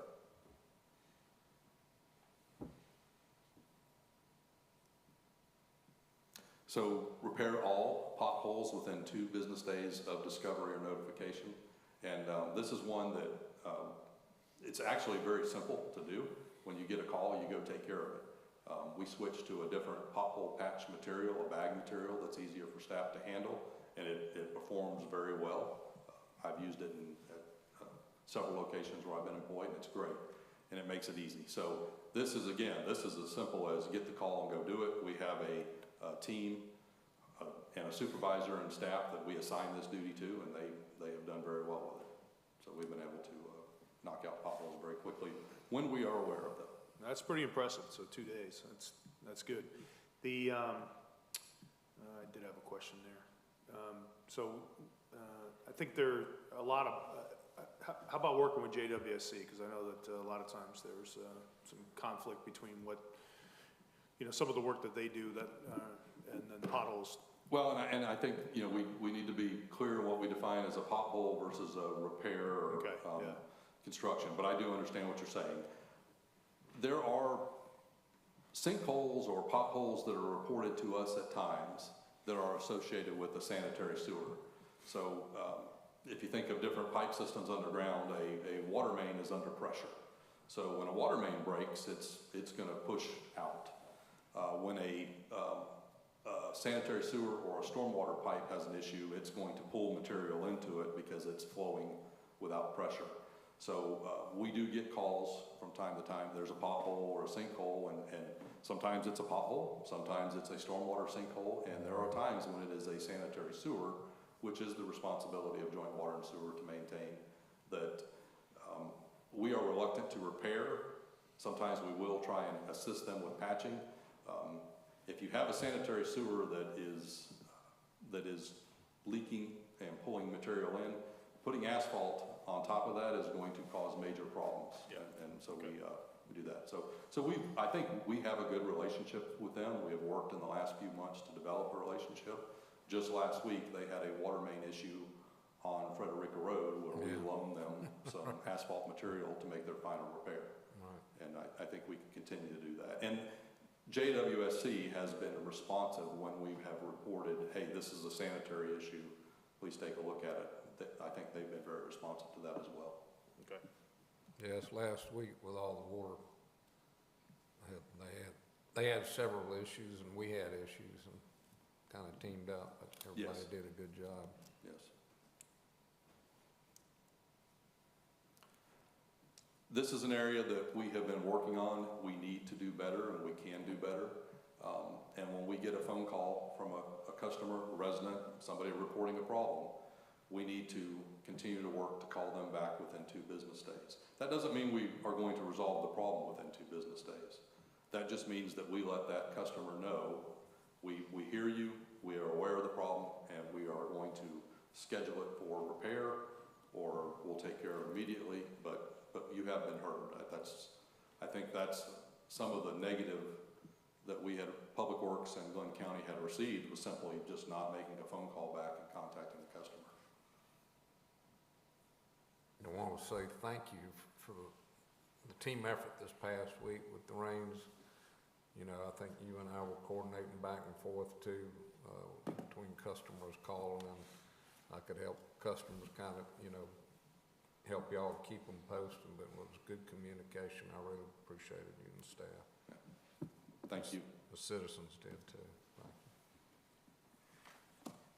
you. Okay, this is one of the, when I came on board, one of the goals that I heard was more ditch cleaning. And we identified some shortfalls and deficiencies and received funding for new equipment.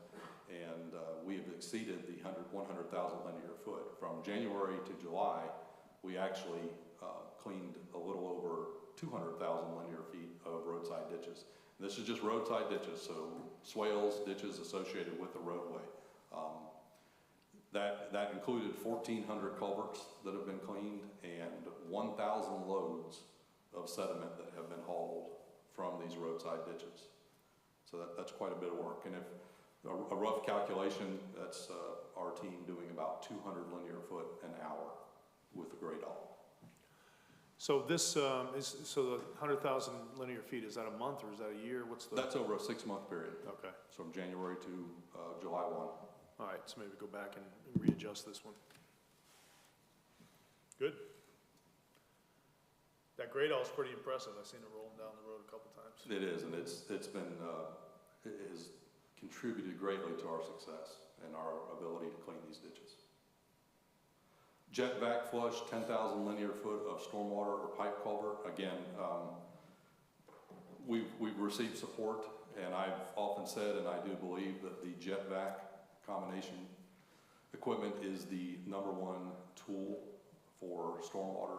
It allows us to flush culverts, open those up to ensure water can flow. It allows us to make sure our stormwater pipe systems, inlets, can be cleaned and functional, and having the jet vacs has contributed greatly to that and allowed us to accomplish this goal. So and this number includes culverts, the length of a culvert. So when staff go out and flush a culvert, they take a measurement and we track that. So if you figure, 1,400 individual culverts, average, 10 foot, that's 14,000 right there. Is that right? Yeah.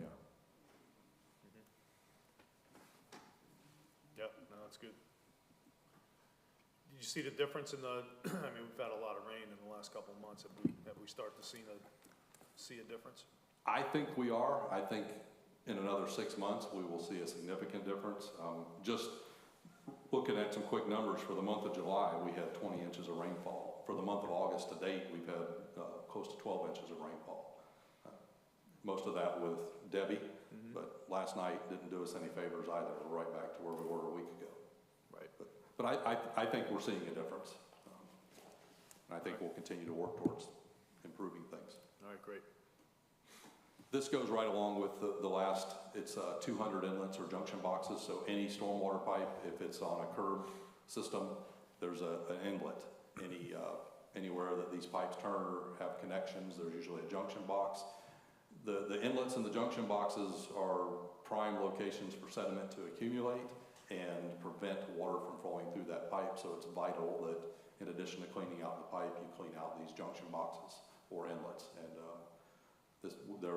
we have cleaned well over 200 since January. Danny, how'd you determine the baselines for all these goals? To be honest with you, because we had no previous data. Yeah, that's my question. So we just weren't doing it necessarily before? So there was no data, and not a lot of good information on even what the inventory for the county was. Right. So looking at what we could accomplish in 6 months, thought was achievable, but something that staff would have to work towards. That's how we came up with the numbers. And in some cases, like the 100,000 linear foot of roadside ditches, I'm a little surprised we did as much as we did. I thought we wouldn't perform as well just because we had a new approach to doing the work. But all right, we have done well. All right, so these would be good to watch moving forward, to see maybe, again, Michael, bar chart those to see where we are at the next QER, to see if we need to adjust. Yeah, that helps. All right. Just one other thing too, with the completion of the village drainage project, and all the rain we had this weekend and all down in your neighborhood, it was noticeably, the water moved out. Yeah. Instead of flooding like it normally would there. Great.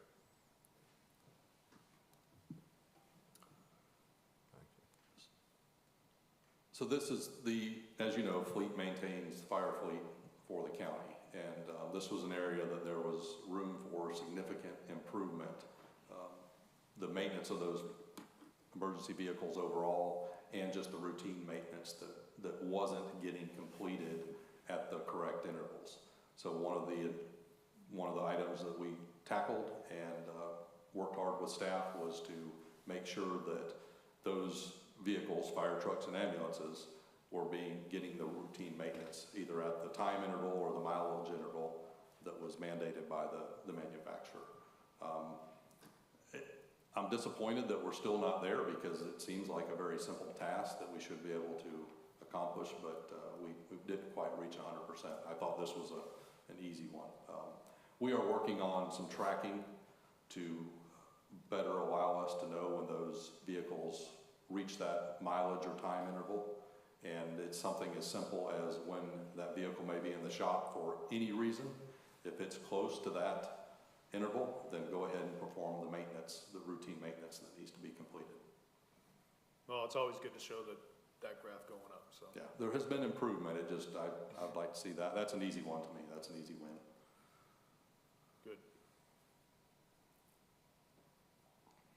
So this is for our facilities teams. It's perform a walkthrough. And when I say a walkthrough, not just walk through the building, but a thorough walkthrough inspection and note any obvious deficiencies, any obvious needs for repair on county maintained facilities twice annually. So every 6 months, and it's not the person assigned to that building. This is the manager along with that person and a supervisor, somebody that doesn't have eyes on that building every day, going through and looking at everything. This is one that team did accomplish, and I see no reason why we can't carry forward with it.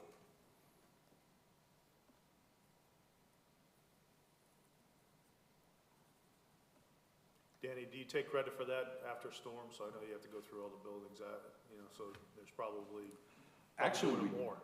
We did. We probably did it more. That's correct. We go through storms, but this was one that the facilities team, had a purpose visit to the building. Not just looking for leaks, okay. The last one, conduct safety meetings for all public works staff monthly. And again, an easy one, I would think, to achieve, to get to 100%, but we didn't quite get there. And this is just making sure that whether it be as an entire public works group, as a division, or just by individual crew, that at least once a month there is a safety topic discussed. We want to make sure that we're not doing things that are going to injure our employees, damage our equipment, or damage the public property. Mm-hmm. So, and this is one that just needs to be a constant. All right. All right, it's quite a few. Hey, good job, Danny. The one thing I would say that the mindset that Danny has brought forward and what and literally our first meeting, lunch meeting, we talked about is changing the mindset of preventative maintenance. So Danny is really helping push Public Works toward a preventative maintenance model, and so I appreciate your leadership in that. Thank you. I have to note today is 1 year on the job for me. All right. We'll keep you for at least one more. How about that? You're off your probation. All right, thank you. All right, good. So we got Lisa, and then we'll go back to, then we'll get to the strategic planning, right? Come on down, Lisa. I'm a one-man show or one-woman show, like Danny is. And I will commend Danny and his team on the AC working in this room today. It's working.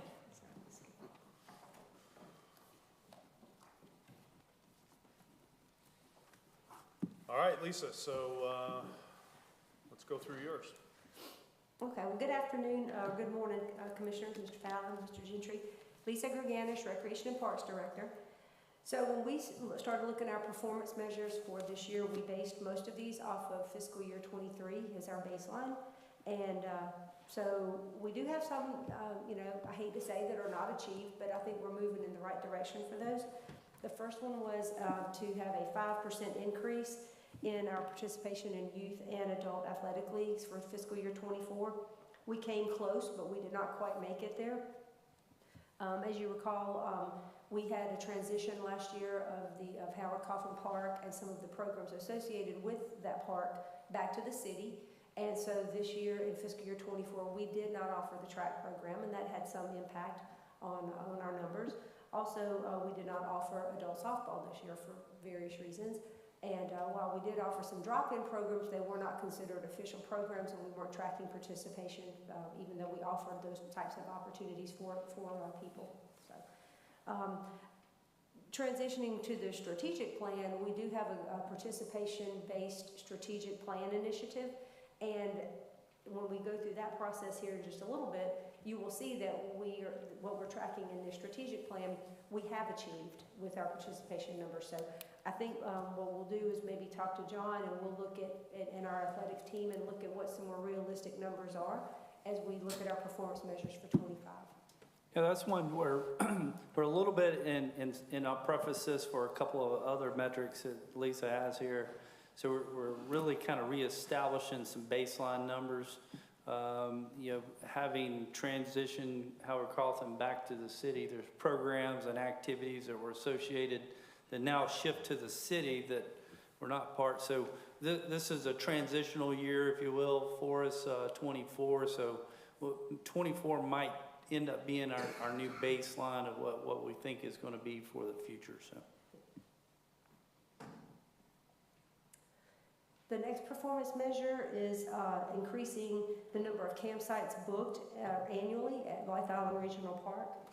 We did not achieve what our goal was, which was a 5% increase from last year. I will say that our average number of sites booked per day is still in a pretty good range as where it's been the last couple of years. So we're still averaging about 55 sites booked per day on average. Whereas in fiscal year 23, we were at 58 sites booked per day. So we're not too far off of where we want to be. Without getting in the weeds on this, but inflation, weather, the economy plays a big role in whether or not people are camping, and I feel like that's probably impacted some of our stays this year. So we saw a little bit of a downtrend, and with Blythe Island Park in the 7 years that I've been here, that's what we've seen. We see some peaks and valleys in years, and it just depends on what people's expendable income is to be able to camp. So we're going to continue to do all we can to make the park the best it can and be an attractive campsite and a place for people to camp. Well, like I mentioned before, there a lot of our performance measures, at times there's going to be external factors that we can't control. With that said, though, one of the things to try and this might be more for the strategic plan, but as far as the performance measure goes, what have we done to try and increase? So maybe, I think when we report on this next time, maybe talk through some of the marketing steps, talk through some of the camp improvement steps, some of those things that we're doing to try and actually meet this versus just numbers. Yes, sir. Absolutely. We're working on some bathroom upgrades that we've been working on for about a year now, continued on that. We did add an inclusive playground that's really something for the community, but also for campers. And we've got some other things that the Park Advisory Board and the staff are looking at to improve. Okay. Yes, sir. Very good. Our next performance measure was rehiring at least 75% of the seasonal workforce from summer to summer. This was a little bit challenging for us to track. We obviously are summer-based. It includes the entire summer, so it's not fiscal year-based, it is calendar-based. Last year, we hired 49 of 55 seasonal positions that we had available to fill. This year, we've hired 48 of 55 seasonal positions, and of those, 24 were returning. So from last year. So I don't know that 45% is exactly right, but we had 2 more that started just last week, so that needed to be added to that. So I feel like we're doing pretty good on rehires. This is a challenging one for this workforce because they are mostly high school and college based, and you can't really guarantee from year to year who's coming back. But I feel like getting 50% of those kids back from last year is pretty good. Yeah, so that's my question. So I'm not sure if that's the measure. So maybe it's just filling the positions because, again, you can't control that. These are mostly going to be kids that are going to move on to other jobs or graduate or do whatever else. So I would suggest maybe we take a look at that. So if you have 55 seasonal positions, let's start tracking how many you actually hire. Yes, sir. That's how. But is there a benefit to rehires though? It absolutely is. Yeah. So maybe, all right. So maybe continue with that one, but just it's good to know what. So last year was 49, or this year was. Well, we had 24 return out of the 49 that we had staff that we had last year. So of the 55, how many 50? Because I know you went up lifeguard wise, right? We did. We had 20 beach lifeguards, and then I think we had.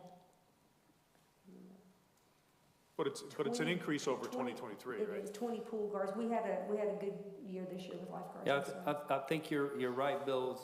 We need to add a metric here about the percent of seats filled. Yeah. Because what hurt her on this particular metric is she actually hired more people than she had last year. So therefore, you have a less of a retention rate just for the rehires. But it does.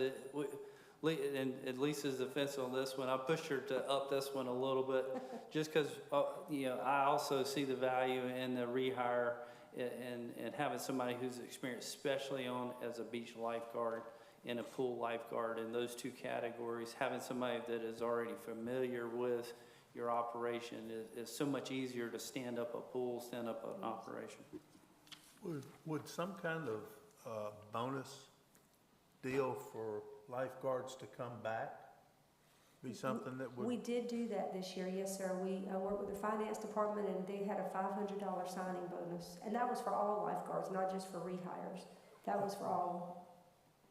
But you know, I'm thinking to bring them back.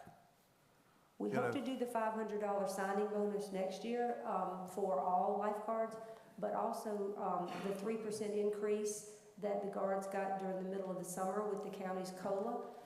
My goal is to, when those guards come back next summer, start them there instead of at the minimum. And that's what we did this summer. We started them at where they ended last summer, at the beginning of this summer, and that's what I hope to do next summer, is start them where they ended instead of back at the start, at the beginning of the pay scale.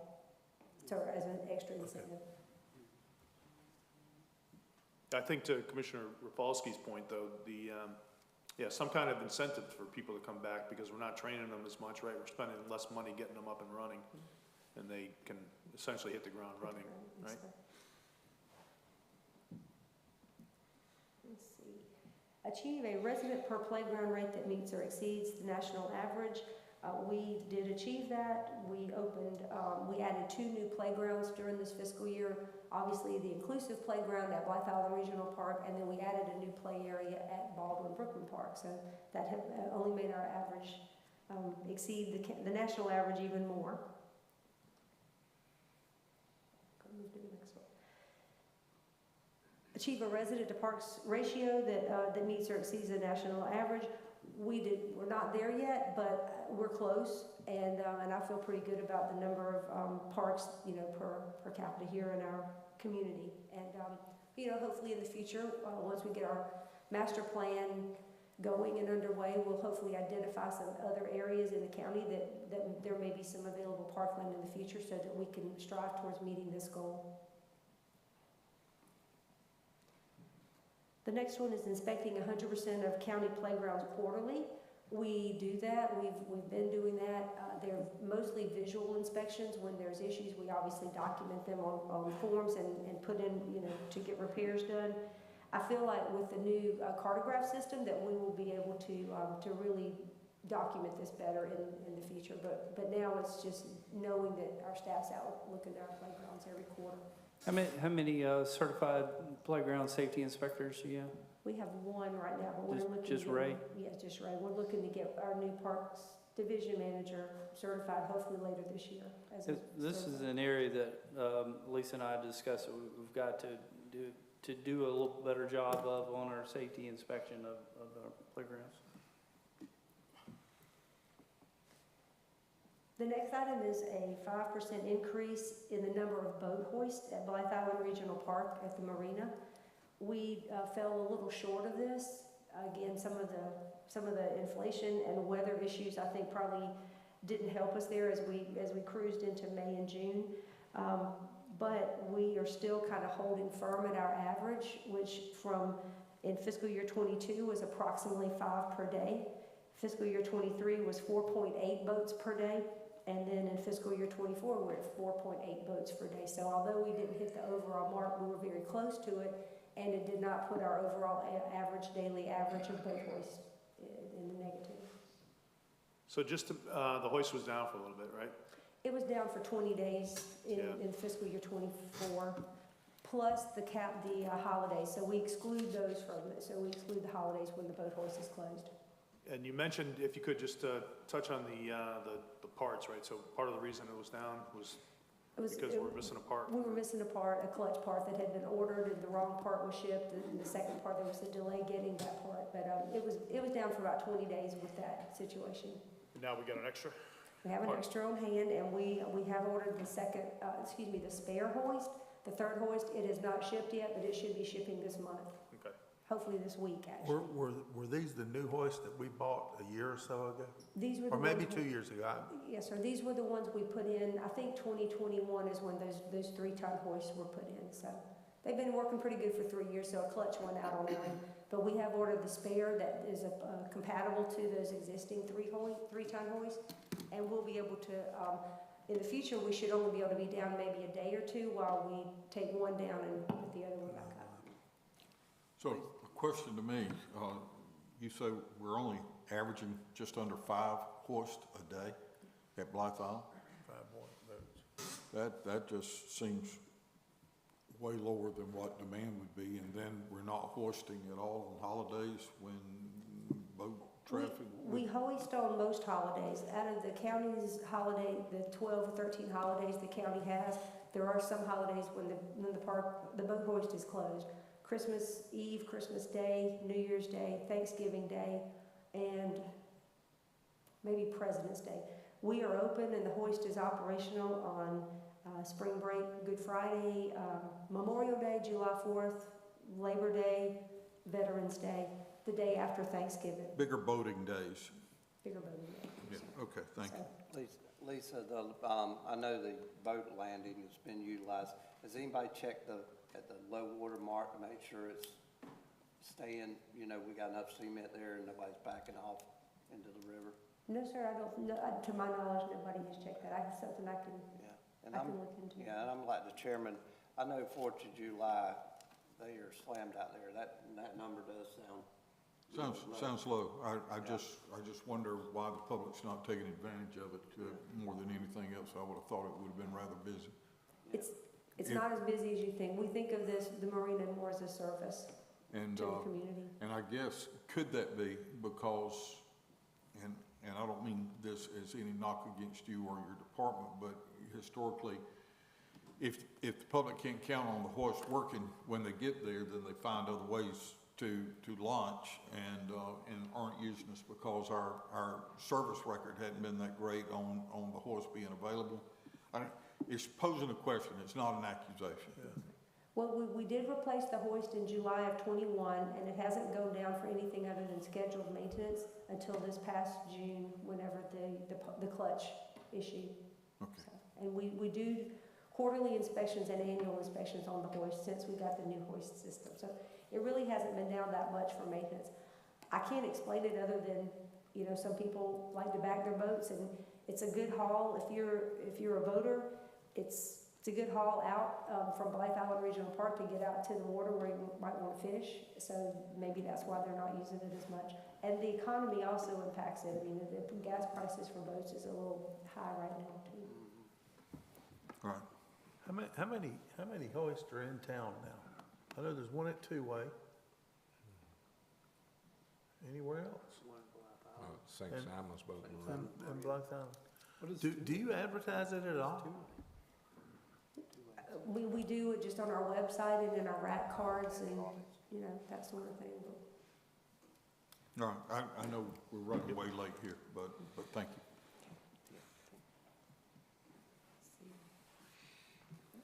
The next item is achieved. It's related to our operating expenditures rate, related to our revenue. I think we're well above the national average. We're at about 32.5% last fiscal year. The next item relates to restroom complaints. Those are just calculated by the emails we get or the phone calls we get. Moving forward, we're set up with Cartograph and OpenGov, so we'll be able to track these more accurately. But based on what we received, we achieved that in fiscal year 24. Hey, so I attribute that to, so this is good discussion between both Danny, who's managing the contract for restroom cleaning, and Lisa. So they both identified a lack of a communication gap on scheduled events that were occurring. So they cleaned that up literally in one day, and so that's great teamwork there, is working together to ensure we don't have those complaints. So thank you. And Lisa, we got some plans for renovations, right? Yes, sir. The casino restroom on the Brogan's Inn is supposed to be renovated. I think Sean and Danny's team, they're working on that. All right. That would be nice. Much needed. So the last two performance measures are related to swim lessons and participation in those. So those are tracked again calendar year. We offered 51 lessons in '23, and we offered 56 this calendar year. So we achieved that goal, and we'll continue to look for ways to offer more lessons in the new next summer.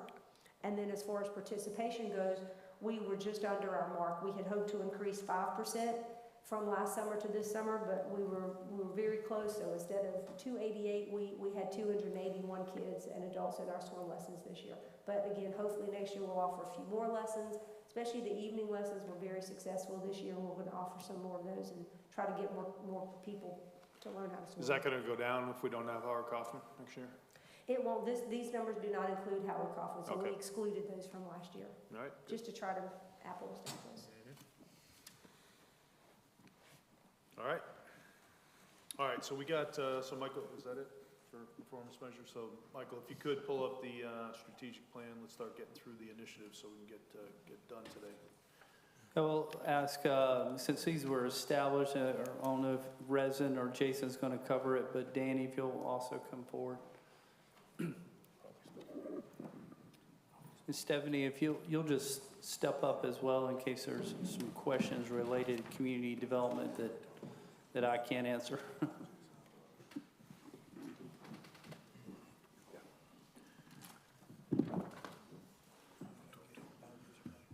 All right, so this is the commissioner's goal number 3, develop a connected community where families live, work, and play.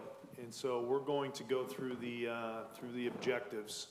Now, each one of the objectives actually has several initiatives that are part of it. So if you could just highlight the areas where we're moving. I mean, this is really one of the first times that we're doing this. This is only the second time we had the QER. Typically, what we would wind up doing was probably any that were on track or green, we just kind of skip over, and then we focus on any that are yellow or red, just based on those being ones that we have to help out in some way. But why don't we just, let's start with strategic, the objective number 1. So, Michael, you got 3.1 up?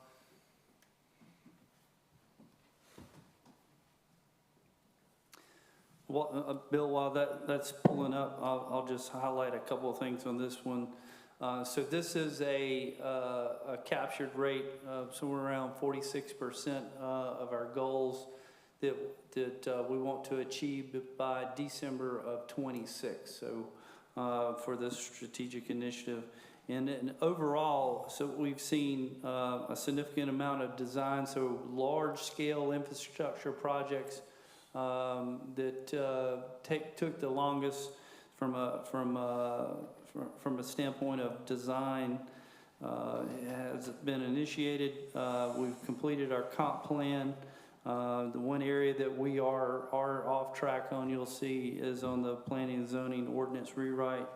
We've recently been approved a housing study grant, and we've also, the Board of Commissioners approved the Comprehensive Recreation and Parks Master Plan.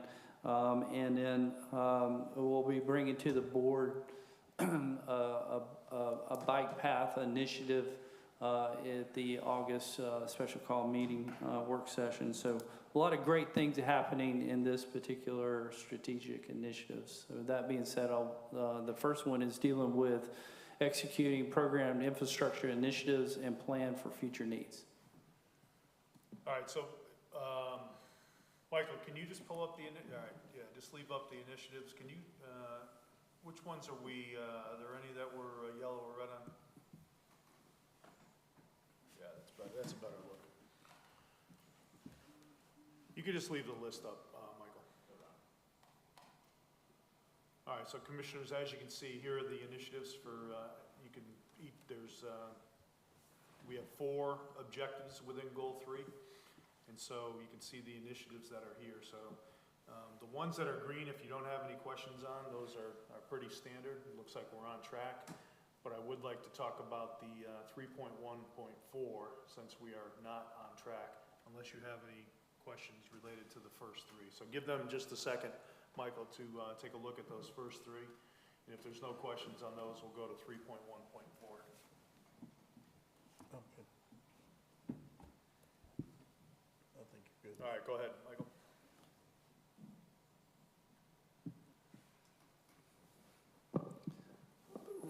Resident, I know you're learning about this particular one, so let me take a little bit of the lead on this one, and as we learn this one together. So this is one of the ones both the chairman or the Board of Commissioners has requested that we reestablish. So several years ago, the county was a reviewer as a local issuing authority. And when there was a change in county engineer to the previous county engineer, that there was a lapse there, and we were no longer being the reviewers of the plan. So, so what we have done over the course of the last 6 months, we've done some internal reviews. We've done a self-inspection. We've identified some gaps. Mr. Fallon, you actually signed last week a letter requesting through the Sastilla Water, Soil, and Conservation District to reinitiate this process. So the next step of that is we'll have Georgia Soil and Water Conservation will come down. They'll do an inspection of our processes. They'll go on site to review multiple sites. They'll just pick at random some of the land disturbance sites, make sure that we're managing those sites properly, and then we'll get a grade. Obviously, if we are successful in getting an immediate pass, then we'll go through basically a 6-month period, up to a 6-month period of co-review time, and then at that point in time, the Board of Commissioners then could enter into a memorandum of agreement with the Georgia Soil and Water Conservation to do our internal. What we do owe you, and resident currently can maybe talk to this a little bit, is based on the number of applications that are coming through Glenn County on an annual basis. Do we have the right staff to be able to maintain it and not backlog any further than what Georgia Soil and Water Conservation, which is based out of Athens, they get them and they're doing it. I think Jason was somewhere around 33 days is what their turnaround time is for a land disturbance application or a larger land disturbance application. And if the quality of the plan comes back as 33 days, but if the quality of plan is not very high, it gets sent back to the engineer, and the engineer's got to make the corrections, then it goes back to Athens. So that's where the longer lead time starts occurring. So I'll let resident add to that. Sure, so I can't give you the numbers right now. We are doing an analysis of how many typically come from Glenn County every month, and what I can tell you that we don't have the staff currently to be able to take that on. I know we're struggling right now, even just doing our normal inspections for LDAs, and we've got some money that was put in the budget this year to hire consultants and staff extensions. But I think in the next month or two, we'll be able to quantify what we would need staff-wise or budget-wise if we wanted to contract that out to be able to manage that. So in realism, just being transparent and realistic in our ability to be a reviewer on our own, we're probably looking at FY26 being the start time. So that matches up with potential any changes that are required to meet the requirements of that a reviewing authority. So from that standpoint, that gets you most current information that we have on this particular program. So you think 2026 is the earliest possible? No, sir. FY26, so July 1 of 25. Okay. Question, bringing this in, are they going to be looking at us, or is this going to trickle down to the private property owner that's applied for a land disturbance and then get held up? So there, what the memorandum of agreement between Georgia Soil and Water Conservation and the Board of Commissioners is it basically they're saying, all right, you have a team and processes in place to properly review land disturbance applications, to critique those applications, and to inspect those actual land disturbances that occur over the course of your purview. So they're taking it from the state level and pushing it down to the county level for management of that. Does it go back to not as much to property owner as in this case, as these are anything that's developed any larger than 1 acre of land has to go through a land disturbance application. So what that would occur is that in most cases, I would say the owner is hiring an engineer to do all of that work for them as far as the requirements for a land disturbance application. So we would be critiquing what they are sending to us, and the quality of that will determine the timeline that it takes for that review.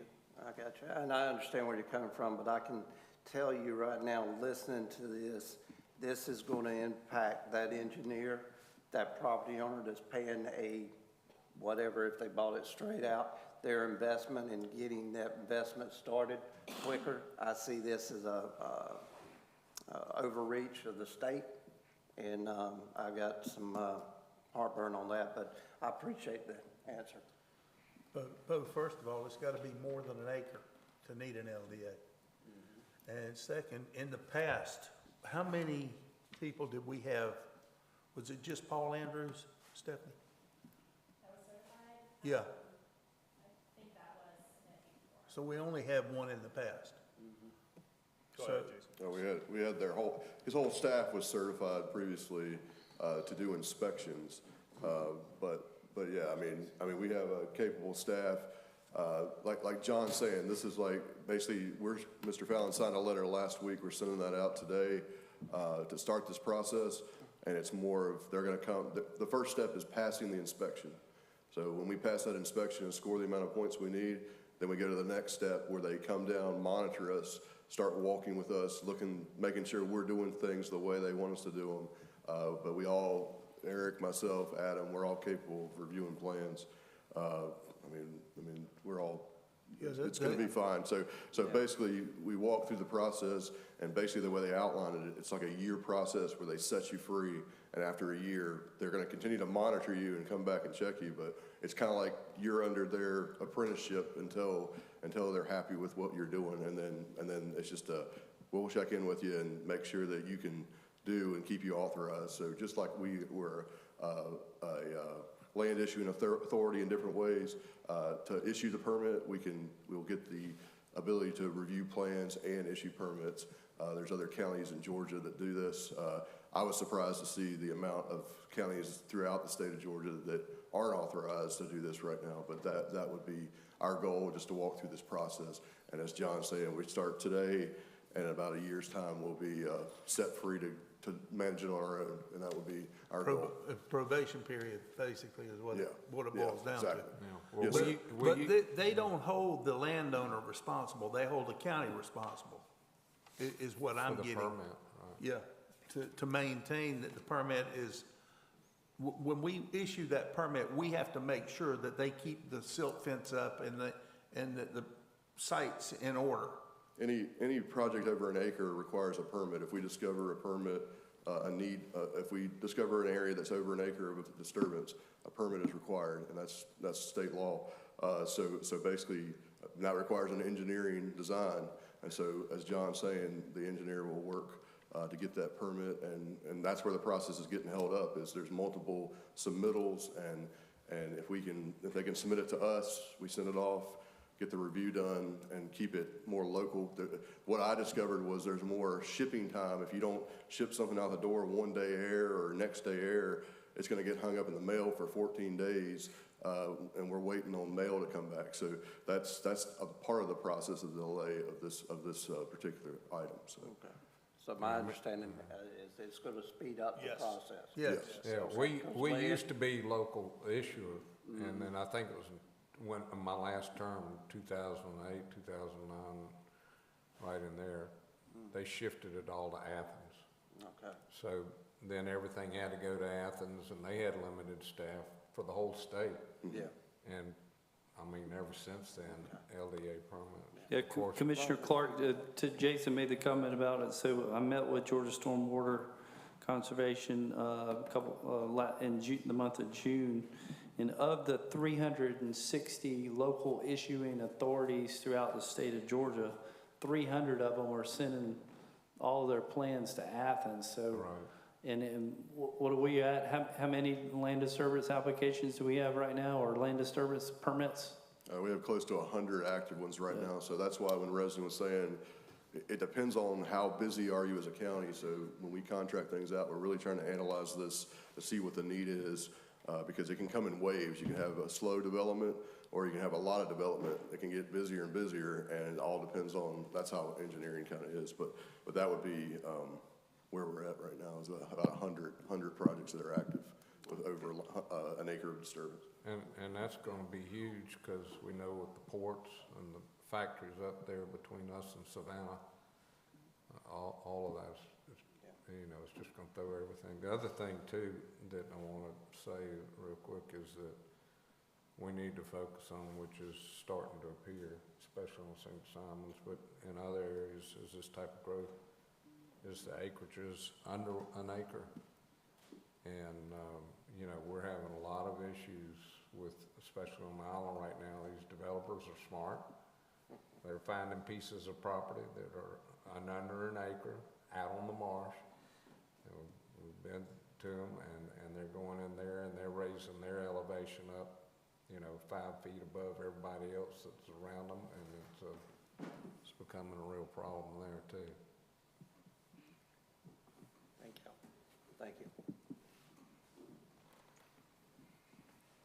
So just going back to the first three initiatives, if there's any, you know, things that you want to brief on, just stop me and we'll do them. But otherwise, we'll just skip to the ones that need some attention here. So number 5, initiate strategic infrastructure projects, on track there. Good. All right, 3.2.1, you want to pull that one up? Hey, John and Commissioner Rafalski, you want any updates here?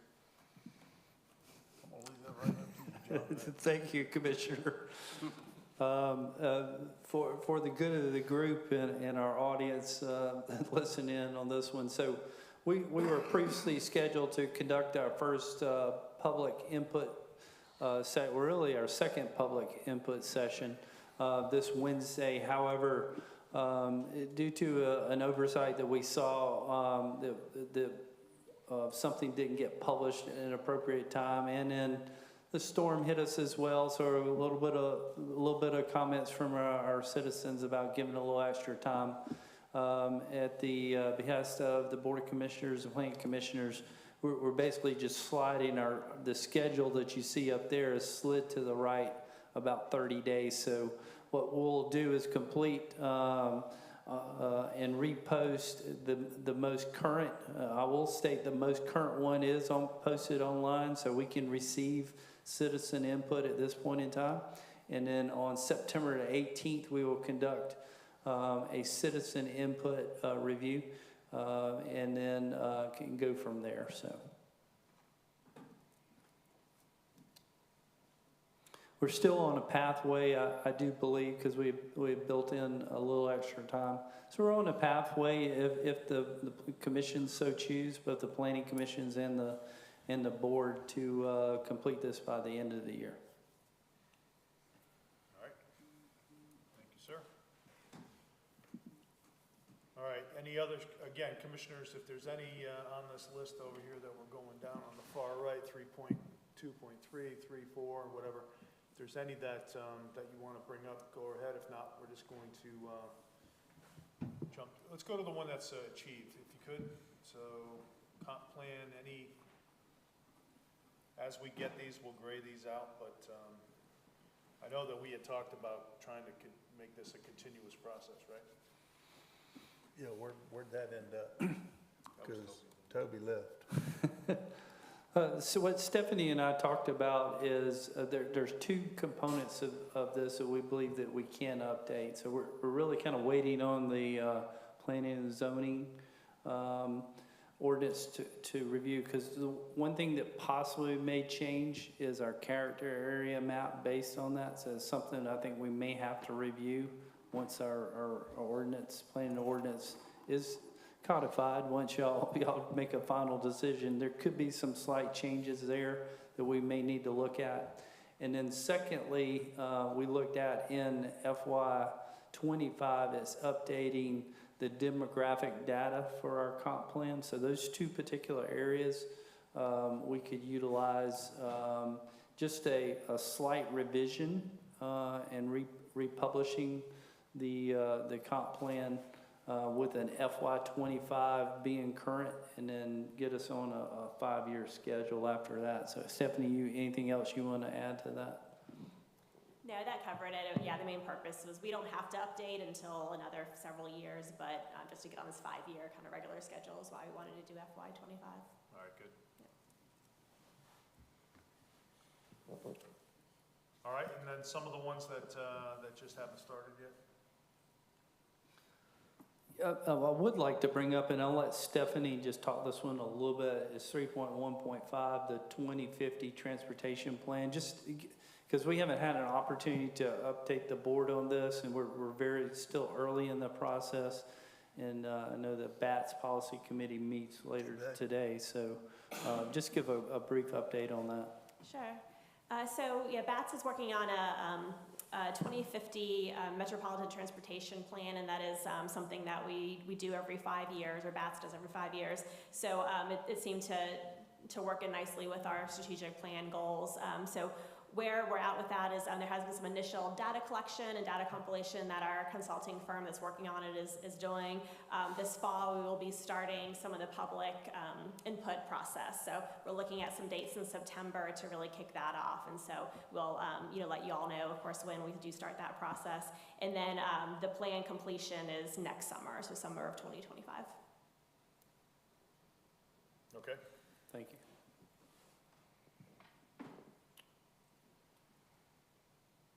All right, so commissioners, before we get down to 3.4.5, is there anything in here that you'd like to bring up?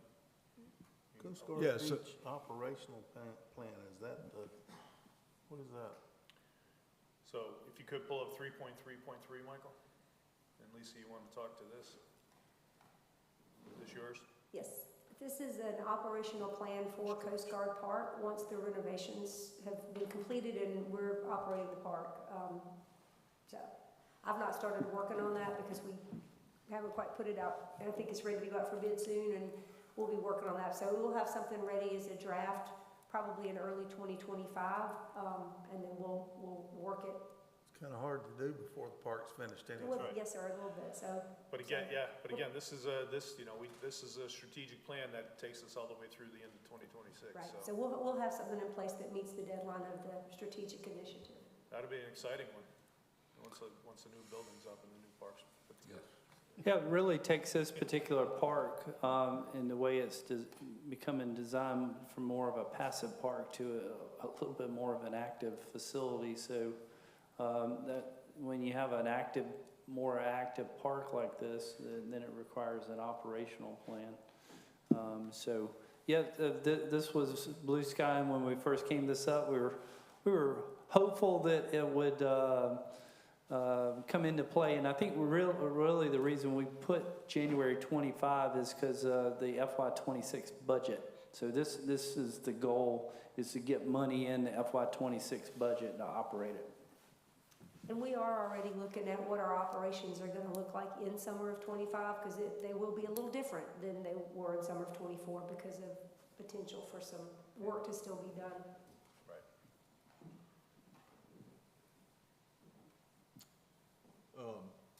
Mr. Fowler? Yes, sir. Yes, I'd like to see where we stand. We talked about some traffic calming on some of the east-west connectors. Does that fall within this list? I think I saw. So, especially with school underway, maybe Mr. Danny, could you update where we are on that project? Yes, 3.4.3, and I'm sorry, which school are you referring to? Not one in, specific Okay. one, but just traffic calming in our east-west type connectors. So that's something that we've recently deployed a recently purchased speed feedback trailer device. We purchased that at the end of last fiscal year, and we have been deploying that recently at all the school zones prior to school starting.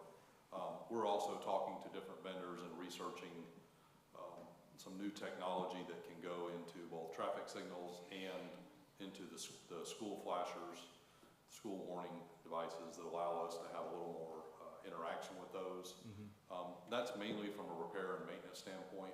And then, as you have been part of, there are some discussions on different devices and technology that will aid in alerting the public to what the true speed limit is beyond the posted signs that we have. And we're still continuing to look at that, and that's something that Mr. Fallon and Mr. Gentry have tasked us with making a priority in the next several months.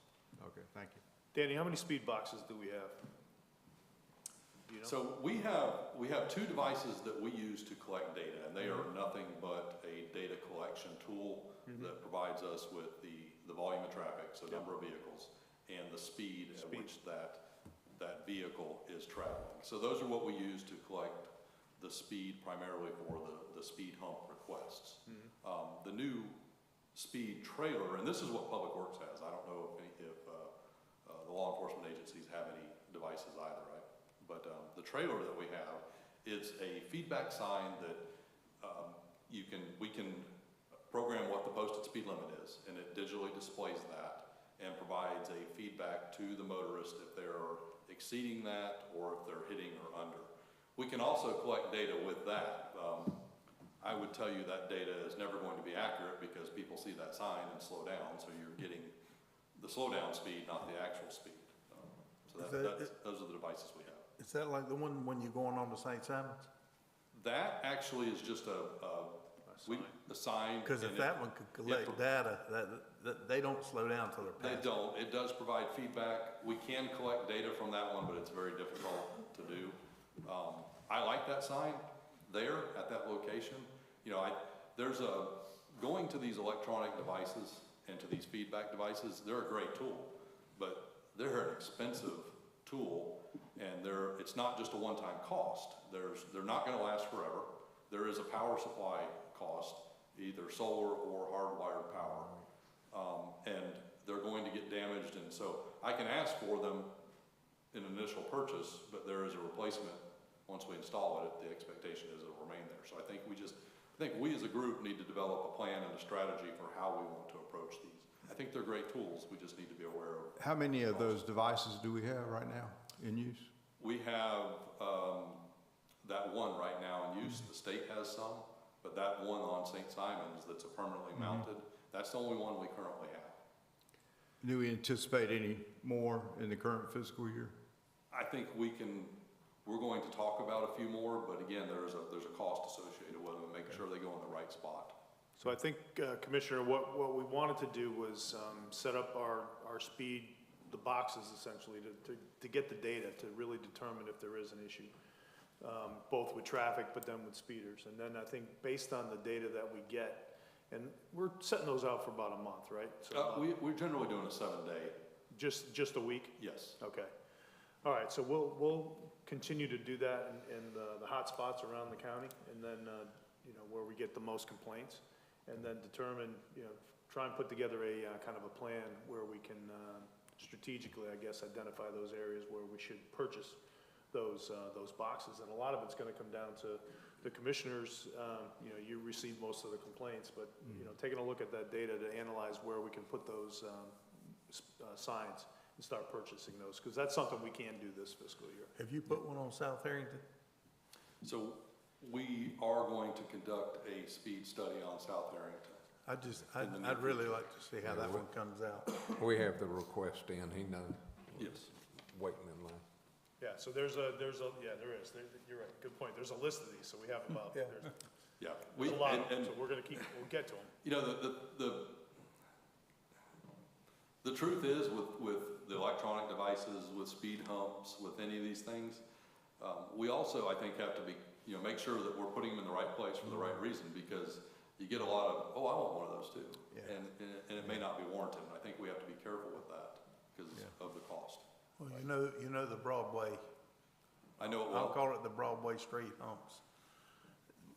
Ground down, they're still sufficient.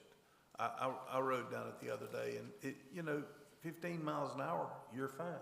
You go faster than that and it's gonna jar your teeth. That is correct. And since we made the alteration and lowered those by 1 inch, from 4 inches to 3 inches, have not had a single comment, either positive or negative. And I promise you, the traffic is less than it was. The cut-throughs stopped. Not, actually, not according to the traffic study we did. It was actually a little bit more Is it? than the previous two over the last year. And I think that was probably, we can attribute some of that to seasonal. I Yes, think yeah, we have. we gotta, Yeah. yeah. Yeah, so we'll do another one to see what we truly have there. Traffic on the island right now seems lower than it has been. I think school starting probably, I agree. I was out last week and I think the storm probably causing people to say, nah, we're not coming. It also could be just a lot of people going, I want to see how bad these things are. Well, they're bad. You got the picture I sent this morning, right? Yeah. All right. All right, so let's jump down to 3.4.5. And who can talk to this? I can speak to this one a little bit. And Bill, you and I met with Georgia DOT on this particular one, along with the city.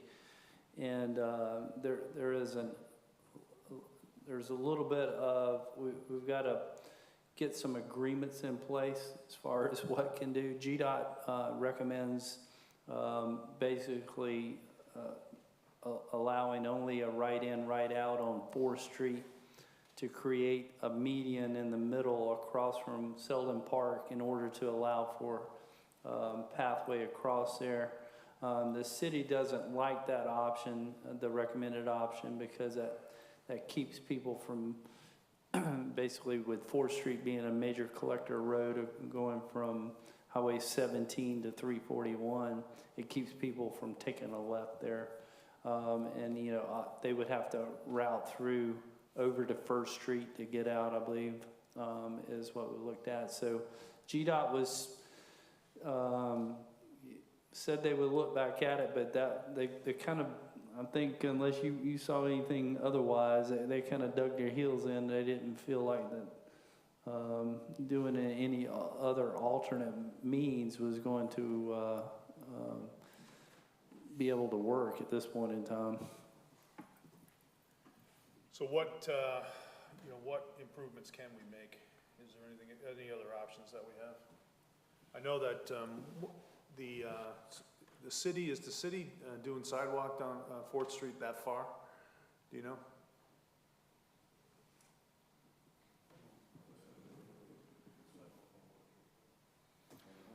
I don't know if they are, and some portions of 4th, I think, do. I think it's half sidewalk, it's just a little not complete. I think we just need to look at that.